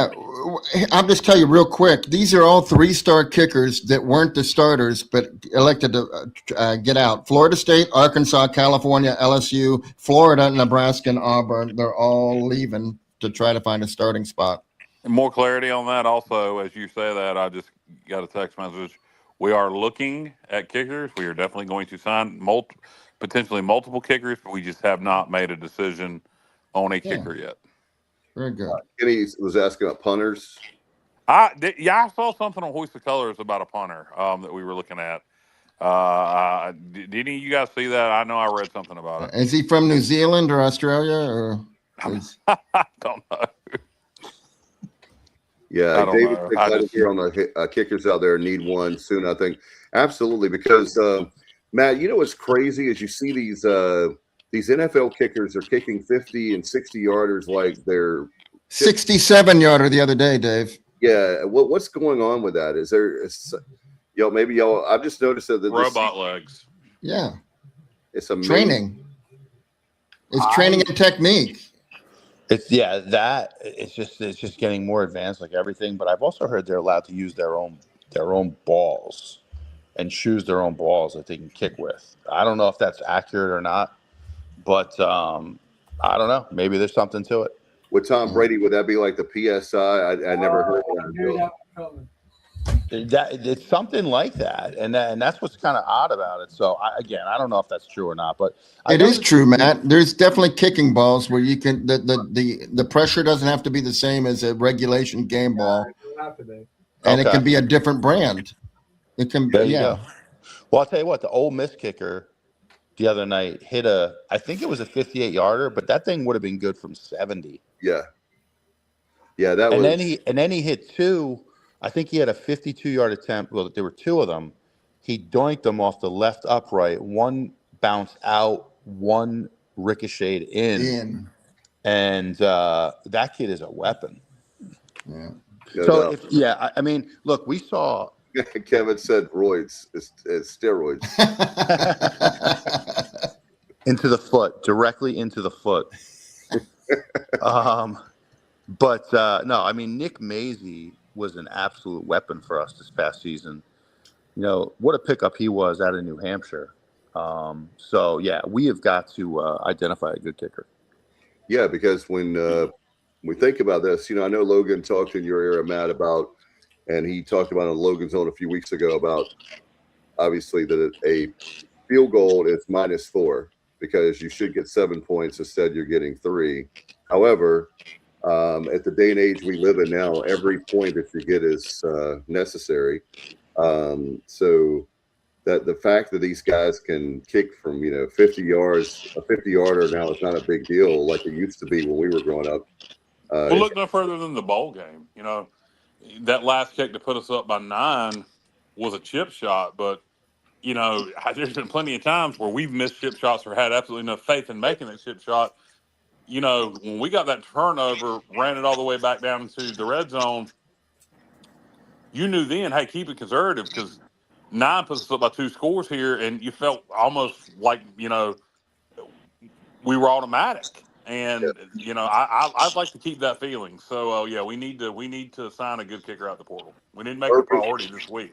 Hey, Matt Irving Bennett said he took a look at the 1995 roster, particularly linebackers. He said, Matt, you guys may have been among the best linebacker groups to ever play for the Pirates.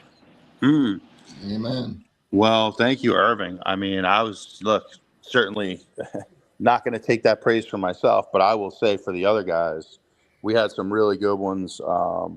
We had some great linebackers on that team, and linebackers who were 245, 250 pounds that could run.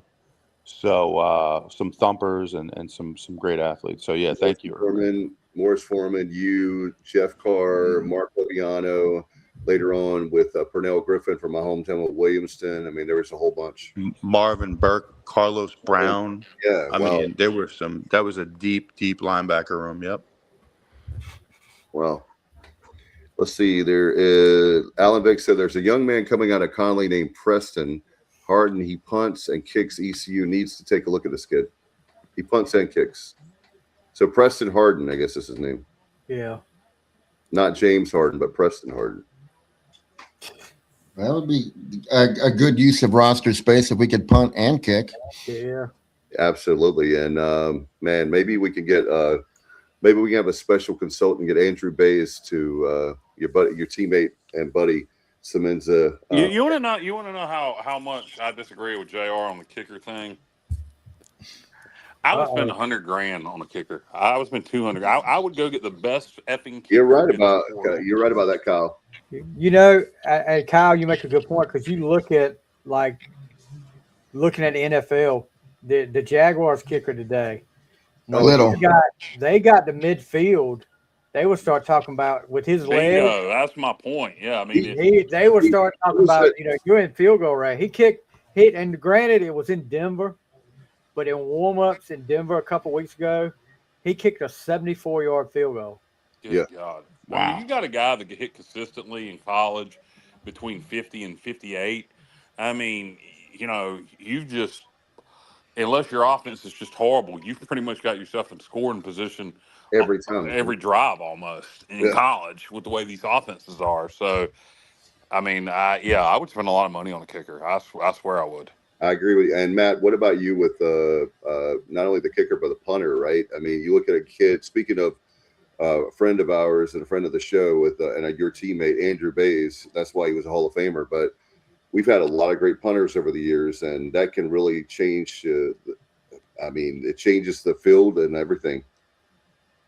Oh, absolutely. And there's a lot of good ones out there. If you can look at enough film, evaluate enough talent, I mean, there's got to be some good ones out there. So good point. Maybe we have an ace up our sleeve like we did last year. Kenny makes a great point about the Packers, man. I tell you what, all my friends, Stevie, that's why maybe I need to pull for the Texans tomorrow night. So and I'll tell you something else about kickers. Dave, I might mean to step on you there, but it all translates. Unless it's just pressure. Field goal's field goal. I mean, the top kicker in junior college should theoretically be able to do it at FBS level. I mean, that's one position where it's all the same. So, except for the pressure, like when we got the kid from New Hampshire, Maisie, I don't know why I can't remember people's names, guys. It's just part of how my brain works. I'm dyslexic. Blame it on that. But Maisie, he was, all conference. He was all CAA, and and I said it. That translates. It's not like, at a linebacker or a defensive line or offensive line. Well, you did it at that level, but can you do it at this level? I mean, kicking a football is kicking a football. It's all the same. So, there's a lot of good kickers out there, and I'd get one of them. Yeah, I agree with you. I think that when Ruffin McNeil talked about the three sides of the ball, offense, defensive, special teams. When we talk all the time about playing complementary football, man, if you don't, and I think somebody, I forgot who put it up there. I don't know where it was, but they were talking about how we missed points. We missed extra points. Do you remember that? Oh yeah, absolutely, all too well. Back in the day, yeah. NC State game, NC State. I think we missed one against South Carolina last time we played them at home, I want to say. Yeah. There's been key situations where we missed PATs, and you this year with Nick, except for early in the year when he was a little banged up, you felt 100% confident in him. He was consistent and a weapon, and I wish we had him back for another year. Can we get him another year of eligibility? Kids get other years of eligibility now just because they want to. Can we get Nick Maisie another year of eligibility? I wish. Yeah. Man. Remember when we had Jake Verity? I mean, it just everything felt automatic. Oh man, yeah. Who's your favorite kicker? Is Verity your favorite kicker of all time? Kevin Miller. I'm gonna go back when y'all. Probably Dave's the only one to remember. Jeff Heath. That name, that rings. From 1983, he went on. He played in the NFL. Yeah, I've heard the name. I got to go Kevin Miller. Kevin was such a good kicker, and then he did some broadcasting work for the Pirates, and always seemed like he had a really good personality too. So I was a big Kevin Miller guy. Here's hey Stevie. Norman knows. 83 team. Norman Quick, a friend of our show.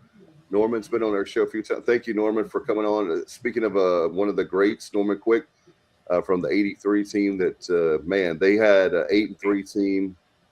If you ever want to have some exciting history of Pirate football, just look at the '83 team. They're one of the best ever. And the '83 NC State game is on YouTube for anybody that wants to see that '83 team, and it's on. We have a playlist on our YouTube channel of games we've curated together. Not that we've necessarily uploaded, but we've put together a playlist. If you want to find that, I believe that is on there. Yep. JR, who was your favorite kicker? Sounds like you were about to name a guy. Well, no, I wasn't going to name a guy. I was just going to say that, Andrew Conrad and Noah Perez both hit big field goals for us. They did. I'm thinking of Andrew Conrad, the 52-yarder at Tulsa.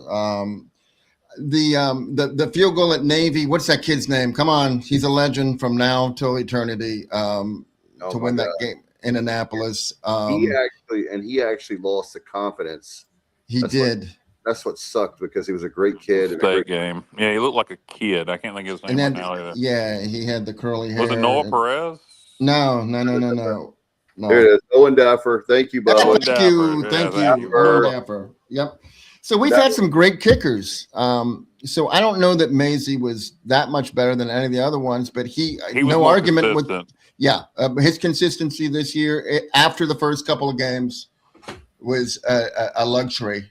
Hartman made some big kicks, but Hartman was inconsistent too. And another kid that made some big kicks and was inconsistent is Matt Simmons' former teammate. Brantley Rivers. No, not Brantley Rivers. Help me out, Matt. Chad Holcomb. Chad Holcomb. Yes, thank you. Chad Holcomb was a monument of inconsistency. But the Liberty Bowl, 35, baby. Liberty, he was tremendous in the Liberty Bowl. The Southern Miss game with the fake field goal. Then he made it after the fake field goal where he got the PI call. He had his moments, but he was a very inconsistent kicker. But he made some clutch kicks. Oh yeah, and Ben Hartman also made the 2007 UNC game. My favorite field goal. Now you talk about lone favorite. One of my favorite moments in history, but definitely my favorite field goal. Ben Hartman had several game winners. He had UNC in 07, which was magical. After missing several, he had the Hawaii Bowl against Boise, which was magical. He also had a game winner against UCF and a game winner against Marshall. And people forget about those two games. They were in back-to-back weeks in was that 08 or 09? He had the 08. He had Marshall and UCF back-to-back weeks. He had game winners in overtime. Because that Arkansas game, people talk about that. He got people really upset with him. That dude made a lot of clutch kicks for us. He was inconsistent though. But yeah, people did get very upset with the Arkansas game and the Liberty Bowl. Was talking about the 83 team was 13 points away from a national championship. Take away the perpetual referee BS shenanigans, and that team legitimately would have gone 10-1 that year. They'd have never let us play for the national championship, but your point still stands. Yeah. How about Davis Plowman? He had some good years. Plowman? Davis Plowman. Before Verity, right before Jake Verity. God, I remember the name. Yeah. I forgot. Was that Montgomery? Yeah. Was that the Montgomery era? It was 15 and 16, I think. Okay. Talk about a shaky kick that went through was Conrad at BYU for the game winner. That thing was a doink. That was a doink. It barely cleared the upright. Yeah. I mean, it was just a knuckleball, and it was It one of those. It looked good to me, though, Matt. Here you go, Bubba. It was one of those kicks when you first saw it, you said, "There's no way," and then you celebrated a minute later. Nick Maisie, Jake Verity, and Michael Barber. That's your top three. Barbour was he was Barbour. That's right. What about here's a blast from the past for you. What about the General Robert Lee? You guys remember him? Yeah, I do. Yeah, Bubba says best kickers this century since Kevin Miller. Yeah, so Bubba's going to go with me, Kevin Miller also, I guess. Kevin Miller had the guys. At one point, didn't Kevin Miller have the most points? He did. He held our scoring record for a while. He did, yeah. And he You know, and also Kevin Miller was a tremendous golfer. That's right. He had both. That's right. He played 2 sports, right? Yep. That's correct. So you guys done talking now about we're done with kickers? I had some other things to talk about. Yeah, let's right. get to whatever you're going to talk about. We need to wrap All this right, thing up. Yeah. Let me get this in before we go on, because we got somebody listening to the show tonight. I had the you get to meet football players and all that. That's cool and everything. But I had the privilege. I think we talked about this the live from the night before the bowl game. I had a young lady with one of my former football players I coached show up in Alaska, member of the dance team at ECU, Rachel Forbes, and her and her whole group are listening to us tonight. I want to throw a shout out to her. So we got the dance team Awesome. listening, ladies. Well, I don't know if it's whole dance team. Some of them are Well, listening. let me say this to any members of the dance team that's listening, ladies. If you like fat old married guys, you feel free to message me on Facebook. Oh my Lord! What? Cringe. Hey, just put it out there. I want to talk. Stevie, did you say cringe? Yeah, Rachel. Well, that's cringe. The fact that you just said cringe. Yeah, cringe. Cringe. Say it again. Yeah, Rachel and Barrett are listening, so appreciate you guys listening. No, I appreciate the young ladies for listening, and appreciate you. Hey, get your friends to listen, pass it along. We'll become the most popular thing on campus. The Sports Objective. We are the hip thing. We're with it with the kids today. They just love us. We're like whack. We're whack. No, whack is bad, Stevie. Whack like PlayStation. PlayStation 2.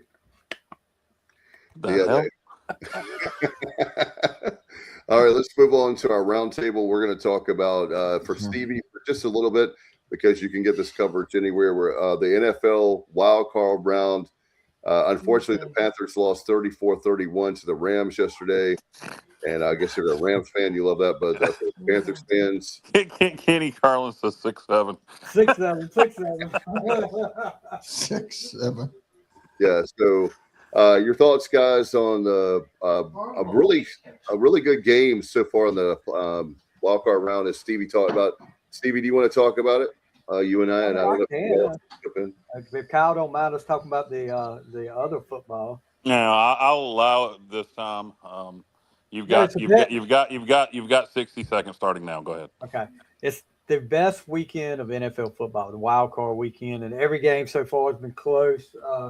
Panthers lost a close one, had it, and then let the Rams score with like a minute or less than a minute left. 18 seconds, I think. Yeah, and but yeah, the way it started out for the Panthers, go 14-0, and then come back. I think you get a few more pieces at Carolina, you might have a good team. Bryce Young showed up yesterday. I mean, he was impressive. But then, what'd you think about the Packers Bears? Man, the Packers came out blazing hot early on. Yeah. Well, and I was at a friend's house. I told him when I left, it was 21-3 in the third quarter. I said, you know what? The Bears are good for coming back in the second half. And by the time I got home, which took about 20 minutes, it was 21-16, and then the Packers just self-destructed. And I heard one of the Packers players say the Bears did nothing special to do that. Yeah, they did. They beat you. So you went home. You went home. So shut your mouth. That's like the big one. That's Stevie, that's the oldest rivalry in the NFL. So you're not going to. I'll go with Kevin. Games have been amazing. Then today, I was at work today, so I listened to the Buffalo. That was a great game. Yeah, Josh Allen. I mean, he got beat up. He got beat up today, and he just kept right on coming back. And at Jacksonville, I'll tell you what, if you want to see a coach that's going to be around for a while, it's going to be a really good coach, Liam Cohen at Jacksonville. I saw something today after the press conference after the game. A reporter actually told him, don't hold your head down, hold your head up. You did a great job this year. And, I think he did do a great job this year, but they get eliminated. And then of course, the game earlier tonight, Dave was happy about this. The defending Super Bowl champions, the Eagles, go home. The 49ers. And we'll talk about that after the NFL thing. Go ahead and for people in the chat, I'm going to ask this question really quick. Who are the most obnoxious fans? It could be any sport, it could be college, pro, but the Eagles are one of the worst fan bases out there as far as being obnoxious. So go ahead, Stevie. The turning point of that game, 49ers call a reverse pass and throw to Christian McCaffrey for a touchdown. And then, that fired up the 49ers. And get the win in Philly, that was really impressive. And I think you're going to see A.J. Brown has played his last game as a Philadelphia Eagle. He had elite, 2 or 3? Let me do my Kyle. I was losing my mind. I can't do it the way he does, but he had, as far as a guy that loves football, he had how many, Stevie? 2 or 3 drop passes? Well, he also had that sideline altercation with Sirianni. Sirianni running down the sideline, and they get into it. And I just heard a few minutes ago he left out of the locker room without saying a word to his teammates or to the media. So I think he's pretty much done in Philly. And right now we got the Chargers and the Patriots. Patriots up 6-3 with about 10 minutes left in the third quarter. Matt, do you want the Patriots to win? I think Matt's a big. He really is. I don't think he wants Patriots. No, absolutely not. I'm messing. He's a Giants fan. I'm just totally messing with Matt. I'm surrounded by Patriots fans where I live, so no, I'm hoping they lose. Yeah. Hey, we didn't finish up, Dave, on your question. Actually, nobody's even answered it yet. Oh no, so Kenny Curlins, they have answered. He means he means people on the show. The most obnoxious fan bases. Why are we not following up on that? Yeah, we can go. So let's see. Kenny says the Eagles are the most obnoxious. How about this? Ryan King says USF. I wouldn't. That's probably from experience at the Birmingham Bowl back in 2006 or 7. Yeah, I was there. 6. I'm going to say, based on personal experience, I'm gonna probably I'm gonna give 3 UNC fans, because half of them have never set foot on campus at UNC. And I'm not talking about going there because remember I didn't go to ECU, so I'm just talking about in terms of supporting the university. They'll buy a hat at Walmart and call themselves a Tar Heel. So I'm gonna go Tar Heel fans. Nothing worse than ECU football fans / UNC basketball fans that looks at Stevie. So Tar Heel fans. Oh. Then number 2 on that list are going to be SEC fans in general because they don't know any damn thing about any damn body else except the SEC. With the caveat, I do have a soft spot for Tennessee and I do cheer for Missouri because of Coach Blackwell. But in general, SEC fans. And then I think West Virginia fans that I've dealt with have been some of the, although my cancer surgeon was a West Virginia graduate, but I'll give him a pass. But and a big West Virginia football fan. But besides that, West Virginia fans have been some of the worst people I've dealt with. Okay, I'm going with Ohio State Buckeye. Oh, good call. Good call. Ohio State. Oh man. Johnny, are you in Greenville? I think Johnny Ohio State fans have so much power they just wouldn't let him get it out. I think Johnny just turned into the robot from Buck Rogers. Okay, I was going to say Ohio State number 1, Eagles number 2 for sure. Oh. All right, Matty Ice, what you got? Oh man, it's a tough one. Have y'all ever met UNC fans? How the hell is somebody else at UNC? Because you already said them. And they're harmless. They're laughable, Kyle. You can laugh them off. Man. No, you haven't grown up around Carolina fans, Johnny. I know many of them. I know many Tar Heels. I'll give you a different sport. I would say Lakers fans have always irked me. Wow, I wasn't. Yeah, always. LeBron fans. Celtics fans, I mean, look, they're tough, but they're great fans. The Lakers fans, man, they can be tough. The whole LA thing. I just thought that anything to do with LA just irks me. College football, I would say NC State fans are probably the most delusional.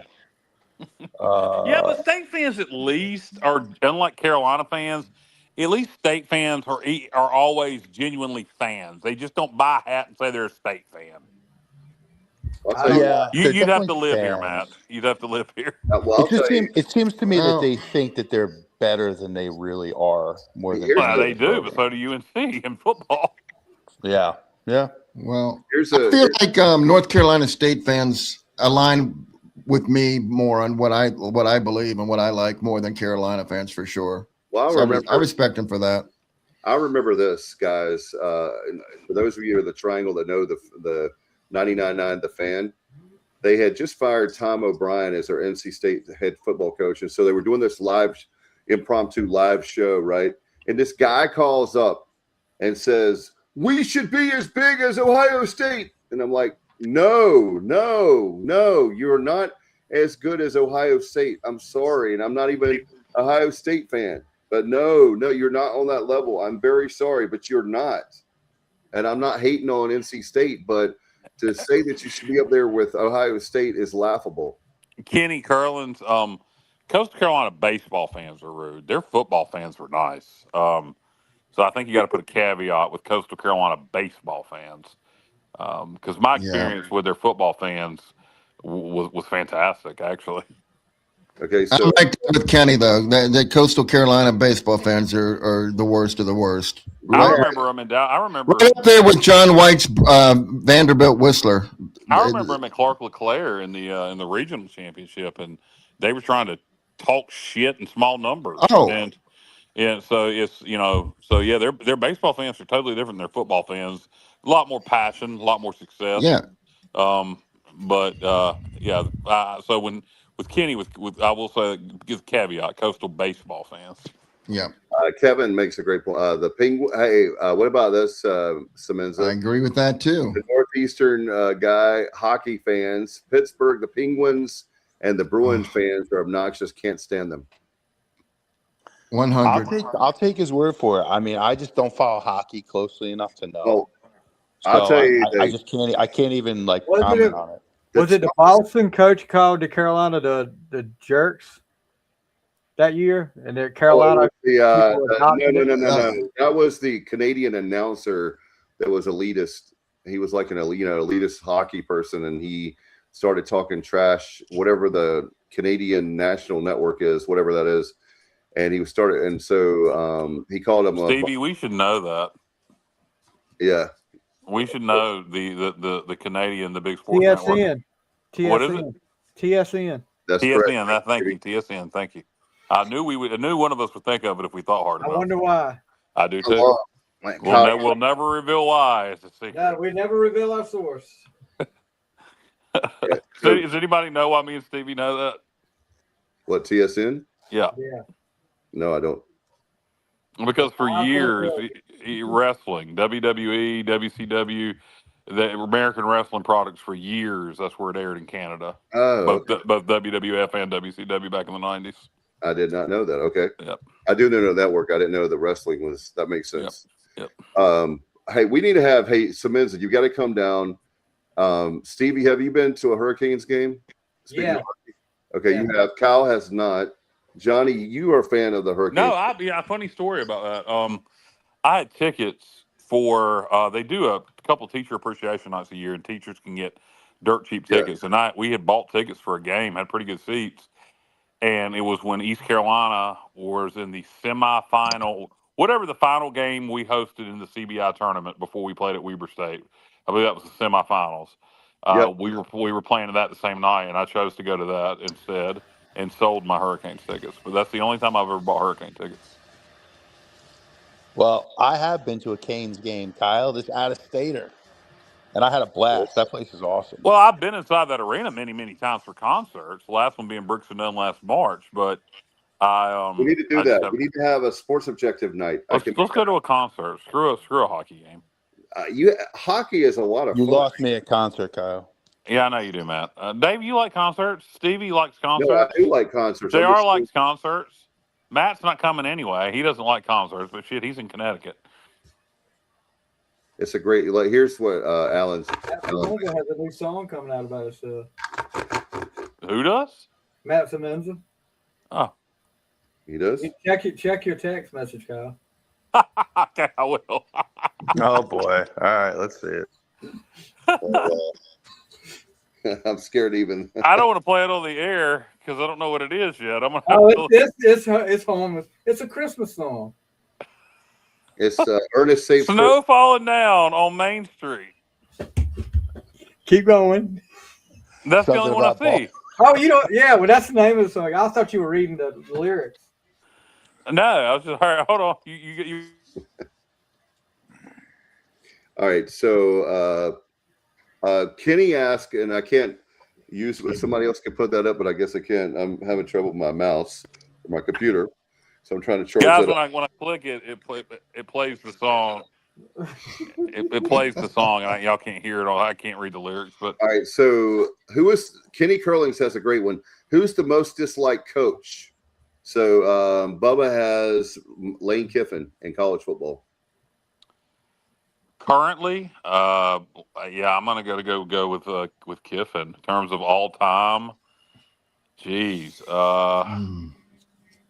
God, let me get back to you on that. Would probably be somebody East Carolina's faced many times over the years that I couldn't stand. Yeah. I couldn't stand Dave John L. Doran. I Dave couldn't Doran. stand John L. Smith when he was at Louisville. Louisville. Yeah, Dave Doran would be up there for sure. He's definitely a heel. He's not a baby face. But, And how many state fans actually like Dave Doran, Matt? I mean, like state fans. Not many. Yeah, you see Bubba about most disliked in college football, Lane Kiffin. Yeah, Yeah, Definitely. I'll go along with that. man. I'll that say Nick guy- Saban. I'll give you a Nick Saban. I'll one up you. All right. What I'm about going the guy's crazy name? here. I'm going Gino Oriama. I can't stand that. I mean, I'm going right down your I'm coming right down your hometown there, but I don't like him. He's not the most likable guy, so I'll take it. Yeah. By the way, Ryan King says that he likes the idea of having a TSO hockey game group rate. So we can make that happen. Yeah. Actually, let's do a concert instead. I'm concert number one, but Dave, you asked me if I'm a hockey fan. I am not a hockey fan, but I've been to like 4 games, and I'm a Hurricanes fan for sure. I just don't even really understand the rules 100%, but it's fun. It's fun to go. Hockey. There's not that many rules in hockey. Which Let's go see Blackberry Smoke. Let's just There do you that. go. I'd rather go, yeah, Kyle, 10 out of 10 times. I'm going there. All right, we'll go see Blackberry Smoke. They're going to be in Roanoke Rapids. We'll make it. You guys want to go? Yep. Let's do it. Dave, you down? What date is that? I'll have to check. I think it's in February. I'll have to see the date if I can. I like them. I've seen them a couple times. They're good. I've never seen them, but I do like them. Yeah, they are very good. And guess who won't? Me, I'll go. Dave go. JR will go. Matt will fly down and go. Stevie won't go, and he's right there. He's holding out for more money. We need more money, folks. Yeah. Look, I literally one time was going to a concert, ate dinner with Stevie beforehand. Said, Stevie, look, bro, I'll get you a damn ticket if you want to go. If you don't want to spend the money on it, not that he didn't have the money, if he didn't want to spend the money on it, just because I wanted my boy to go with me. We were eating dinner. This son of a bitch wouldn't go. He wouldn't even take a free ticket. Wow. Yeah, I didn't want to be the third wheel that night either. Well, you were eating. You were the third wheel at dinner. Well, I mean that's different. I mean, Yeah, Kenny. How is that different? We were at Cracker Barrel. I mean, Kenny and I love live music too. We're having RT Johnson. Here's a shameless plug. We're having RT Johnson. RT Johnson's good. Yeah. He's coming to the Snack Shack on the 24th. So I've seen him. He's a good local artist. Yeah, he's really good. Let's see what else I was going to talk about. Hold on, I had in my. For those of you that love ECU Baseball, a week from Monday we have the Media Day. So looking forward to that. It's going to be fun. Let's see. Oh my gosh. Alan Vick says, Stevie should have gone with Kyle to see Air Supply. They are great. Oh, no. Actually, it's not much better. It was Neil McCoy. Hey, look, put Brandon Forbush up there. This is where Kyle's going to. Oh, you're going to see Rascal Flatts? Oh, hell no. Stevie will be with you, Brandon. Stevie will be with you. Stevie and Dave will go with you to see. Brandon, Dave, and Stevie will go with you to see Rascal Flatts. Rascal Flatts. I know you have. You've you can't even make What those were you jokes gonna anymore. call me? You can't make those jokes anymore. You. Bubba, hey, Bubba's got a good one. Bobby Petrino. I don't like Bobby No. Petrino, but that The girl. hey, I respect him a little bit. I respect him for getting that quality ass he got at Arkansas. wow. Yeah. How do you really feel? Top tier. Have you seen her, Dave? Google that girl. She was smoking. Urban Meyer would have been on my list earlier, but now yeah. I've learned to kind of tolerate him a little bit. Urban, I met Urban Meyer around 2006 when he was the Florida head coach. Yeah. And he was very good to, maybe because he was there for the Stevie for the North Carolina High School Athletic Association coaches. Do y'all think? What's that? Who was there? Urban Meyer. Urban Meyer, the Florida coaches. They had him in like 2006. Oh, okay, I didn't go to that one. Do you guys think? God, what's the coach of UNC's name? Bobby Petrino. Oh, you No. talking Bill Belichick? Belichick? Yeah, Belichick. Yeah, thank you. That's how important he is to me. Do you guys think Bobby Petrino and Bill Belichick will pick up girls together? Wow, that's a great one. Hey, well, when his girlfriend has her sleepover, I'm sure they'll be I'm sure Bobby will come over and hang out with them for the slumber party. Yeah. Matt, can you imagine having Kyle from LaGrange Barber, Bobby Petrino, and Bill Belichick on Franklin Street? I think that would be great. All going to Sup Dogs. Now, we all are. Now I got to have now I've got to win the lottery because we all have to have equal amounts of money here. If me and Petrino and Belichick all got equal cash, I'm gonna eat them both up. I got more swag than both of them. Oh man, they just got more money than I got. Oh man, that's some good stuff there. I tell you what. So go ahead. I got a crazy, ridiculous stat for the college football championship game. Okay, it's probably only something that I'd be interested in, though. Probably nobody else would care. Nobody else is going to care about this stat. Okay, there's been 33 definitive college football championship games. You know how we used to just have bowl games and then they would vote on. Okay, so there's been the last 33 years we've had a definitive national championship game.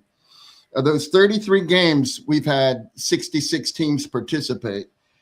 Right. 62 of them have worn Nike uniforms, and 32 of the 33 champions have worn Nike uniforms. The only difference, the only caveat would be Auburn in 2011 wore Under Armour. And then I know this is crazy. Notre Dame wore Under Armour twice in a losing effort, and Auburn wore them in a losing effort. So 32 out of the last 33 champions have worn Nike. 62 of the last 66 participants have worn Nike. And this year we got 2 Adidas teams. So that tells me teams that are on Team Adidas, like East Carolina. We're looking up. We're looking up, buddy. There you go. See? For everybody that thinks I don't wear the EC stuff, there you go. Remember what Adidas stands for? All day long, I dream about Stevie. Man, I thought you were going somewhere else. So go ahead. So speaking of which, I know that we'll have another show before the national championship game. But Matt, what did you think about that? And I'll get the other guys. But what about Indiana, guys? My gosh, that was incredible. Well-coached team, man. They don't make any mistakes. They're almost perfect. The quarterback he's so accurate. The offensive line is dominant. Really good team. The coach is a maniac, but I like him. Yeah. But, he's the guy, and I talked about Kyle when Kyle. Is Alan Vick serious? Does Boston College have a New Balance deal? Yeah, absolutely they do, because that's their headquarters. That's their headquarters. New Balance makes good products, but you.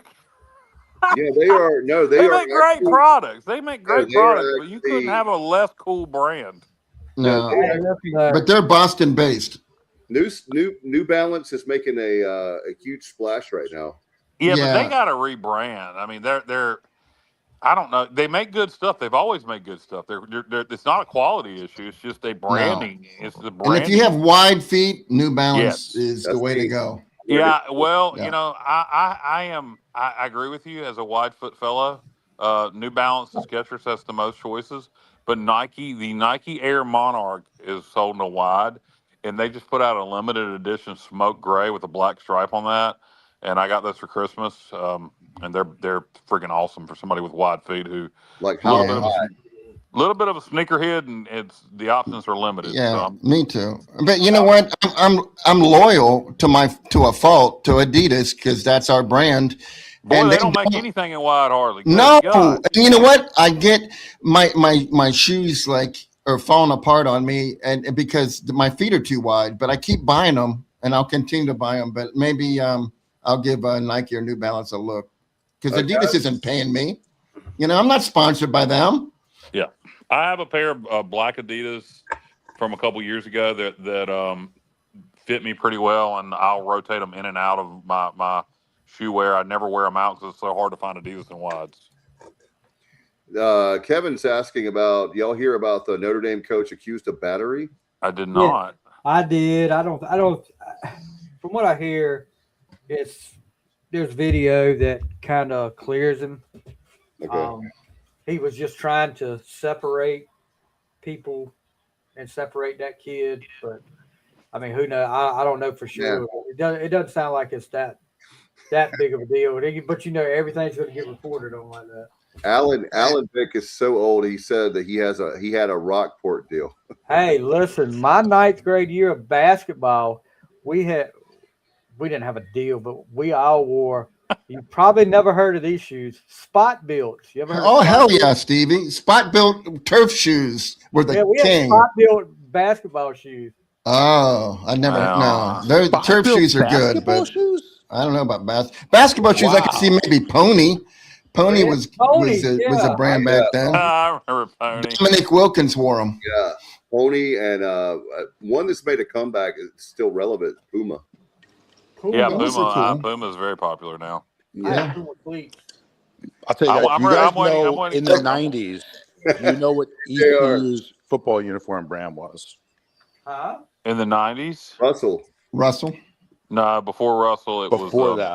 Bell or something like that. It was. Let me say, we had the word. It was called Sports Bell. Yeah, I got it. I cannot believe I got that shit. I can't believe you got that either. That's impressive. Oh, Bubba's got it on there. Matt's a big sports bill guy. I didn't get that from Bubba. I remembered that on my own. So. The worst quality uniforms of all time. I remember the logo and looking at it and going, what the hell is that logo? Because it was a weird logo. It was about Tennessee wore those. My junior year, my jersey was so tight and it wouldn't budge. I was praying to God I didn't have an opportunity for an interception because I couldn't lift my arms over my head. Ryan King said Southern Belle. That's the problem. I was like the kid from Christmas Story with that jersey on. I couldn't move. Can't get up. Can't get up. I can't put my arms down. Ryan King says CEO was an ECU alum. And wow. Bubba said they're based out of Eastern, or they were based out of Eastern Tennessee, like maybe Knoxville. Yeah, that's why. I think they were. Johnson City, I think, is where they were. Johnson City. No offense. Tennessee.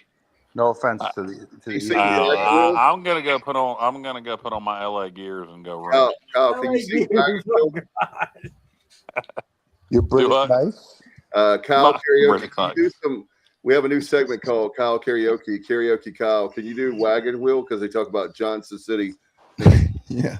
Hey, Matt, you probably don't remember this, but one year when Orlovsky was quarterback, Connecticut wore Aeropostale uniforms. Really? Wait a Yes. minute. Wait a minute. Go ahead. Go ahead, Kyle. Aeropostale, the clothing store, like I just bought my friend some Hello Kitty hoodie from.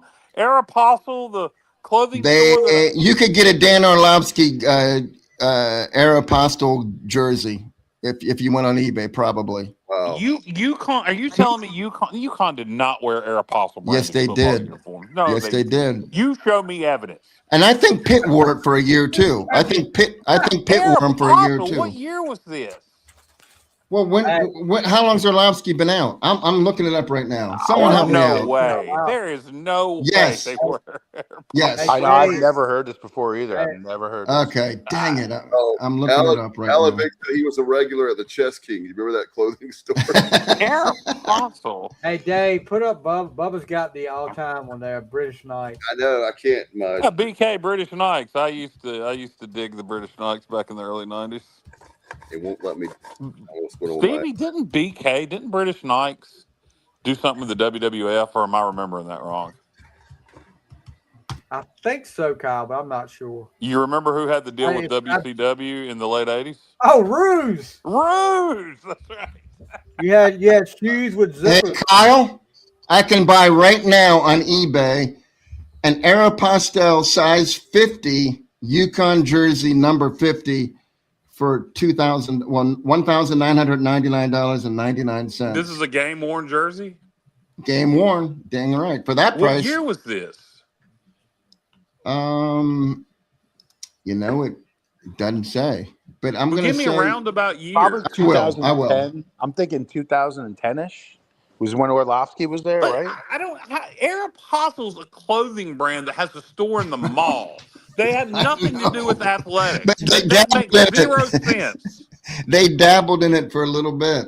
I know it's weird, but I remember weird things, and that happened. Was it between Aeropostale and the Gap? I mean, what was?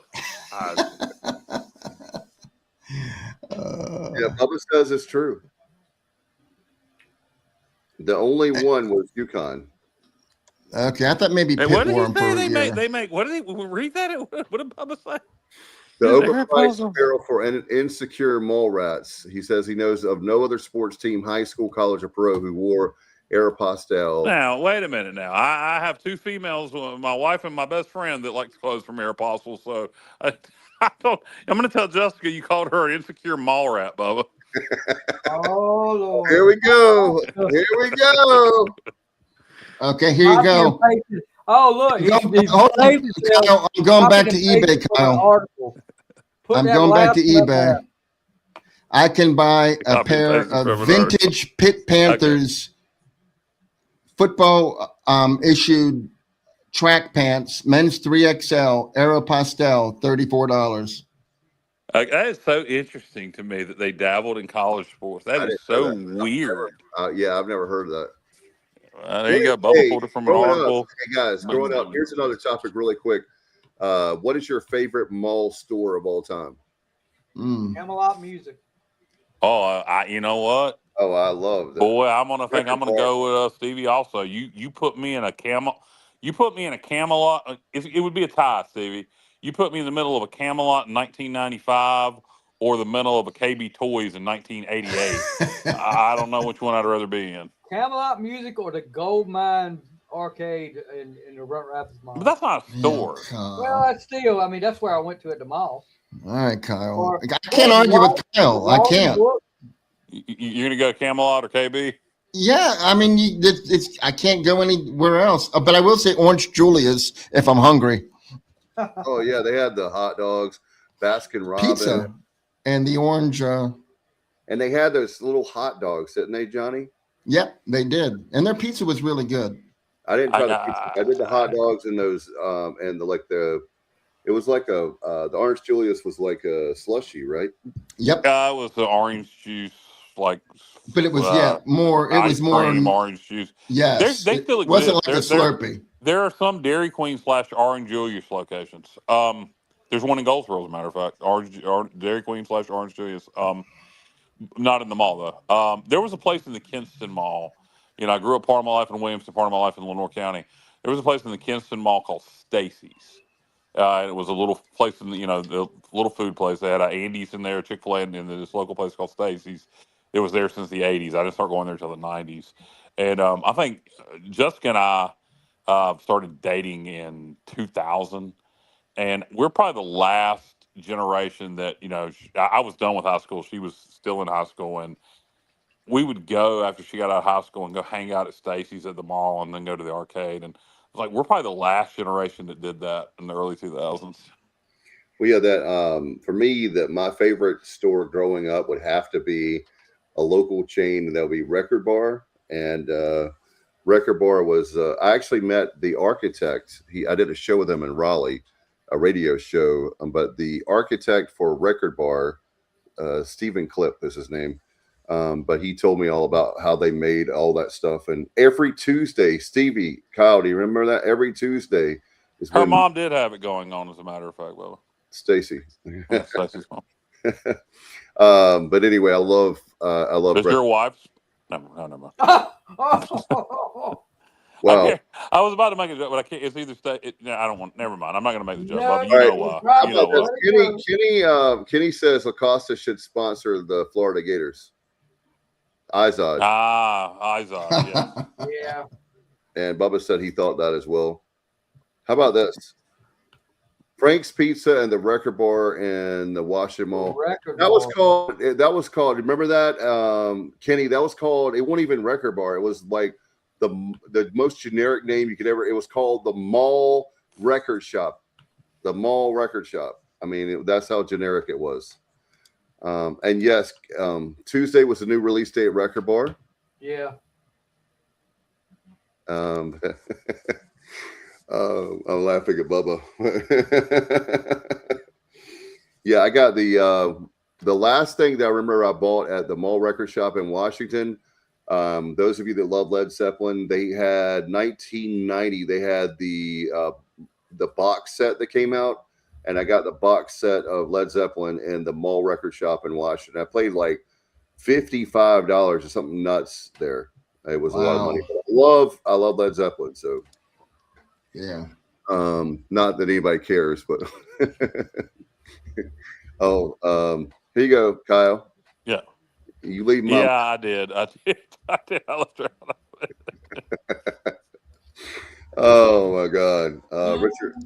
Richard Allsbrook in through the outdoor. Yeah, Led Zeppelin. Yeah, absolutely. Oh my gosh. So all right, guys. Y'all better to wrap this up. We've been going a while. Yeah, 2 hours. Yeah. I was saying about baseball. Media day coming up on Monday. You guys have early thoughts on baseball really quick before we go? There's plenty of time to talk about baseball. We'll be good. We're preseason top 25 by perfect game. Looking forward to the season. Yeah, we'll be there. And Stevie, I'll talk. Stevie. Johnny, I'll talk to you about that off air. But it's next Monday. Alan, Vic, and I will definitely be there. All right, guys. Appreciate y'all. What a great crowd again. Thank you so much. And you feel free to give us money anytime you want. That was great for folks that we'll get out of here. You guys have a great week, and we'll see you back next Sunday night as we'll talk the end of the transfer portal window. We'll do that, and that'll be next week right here on the Sports Objective. Good night, everybody. And as always, go.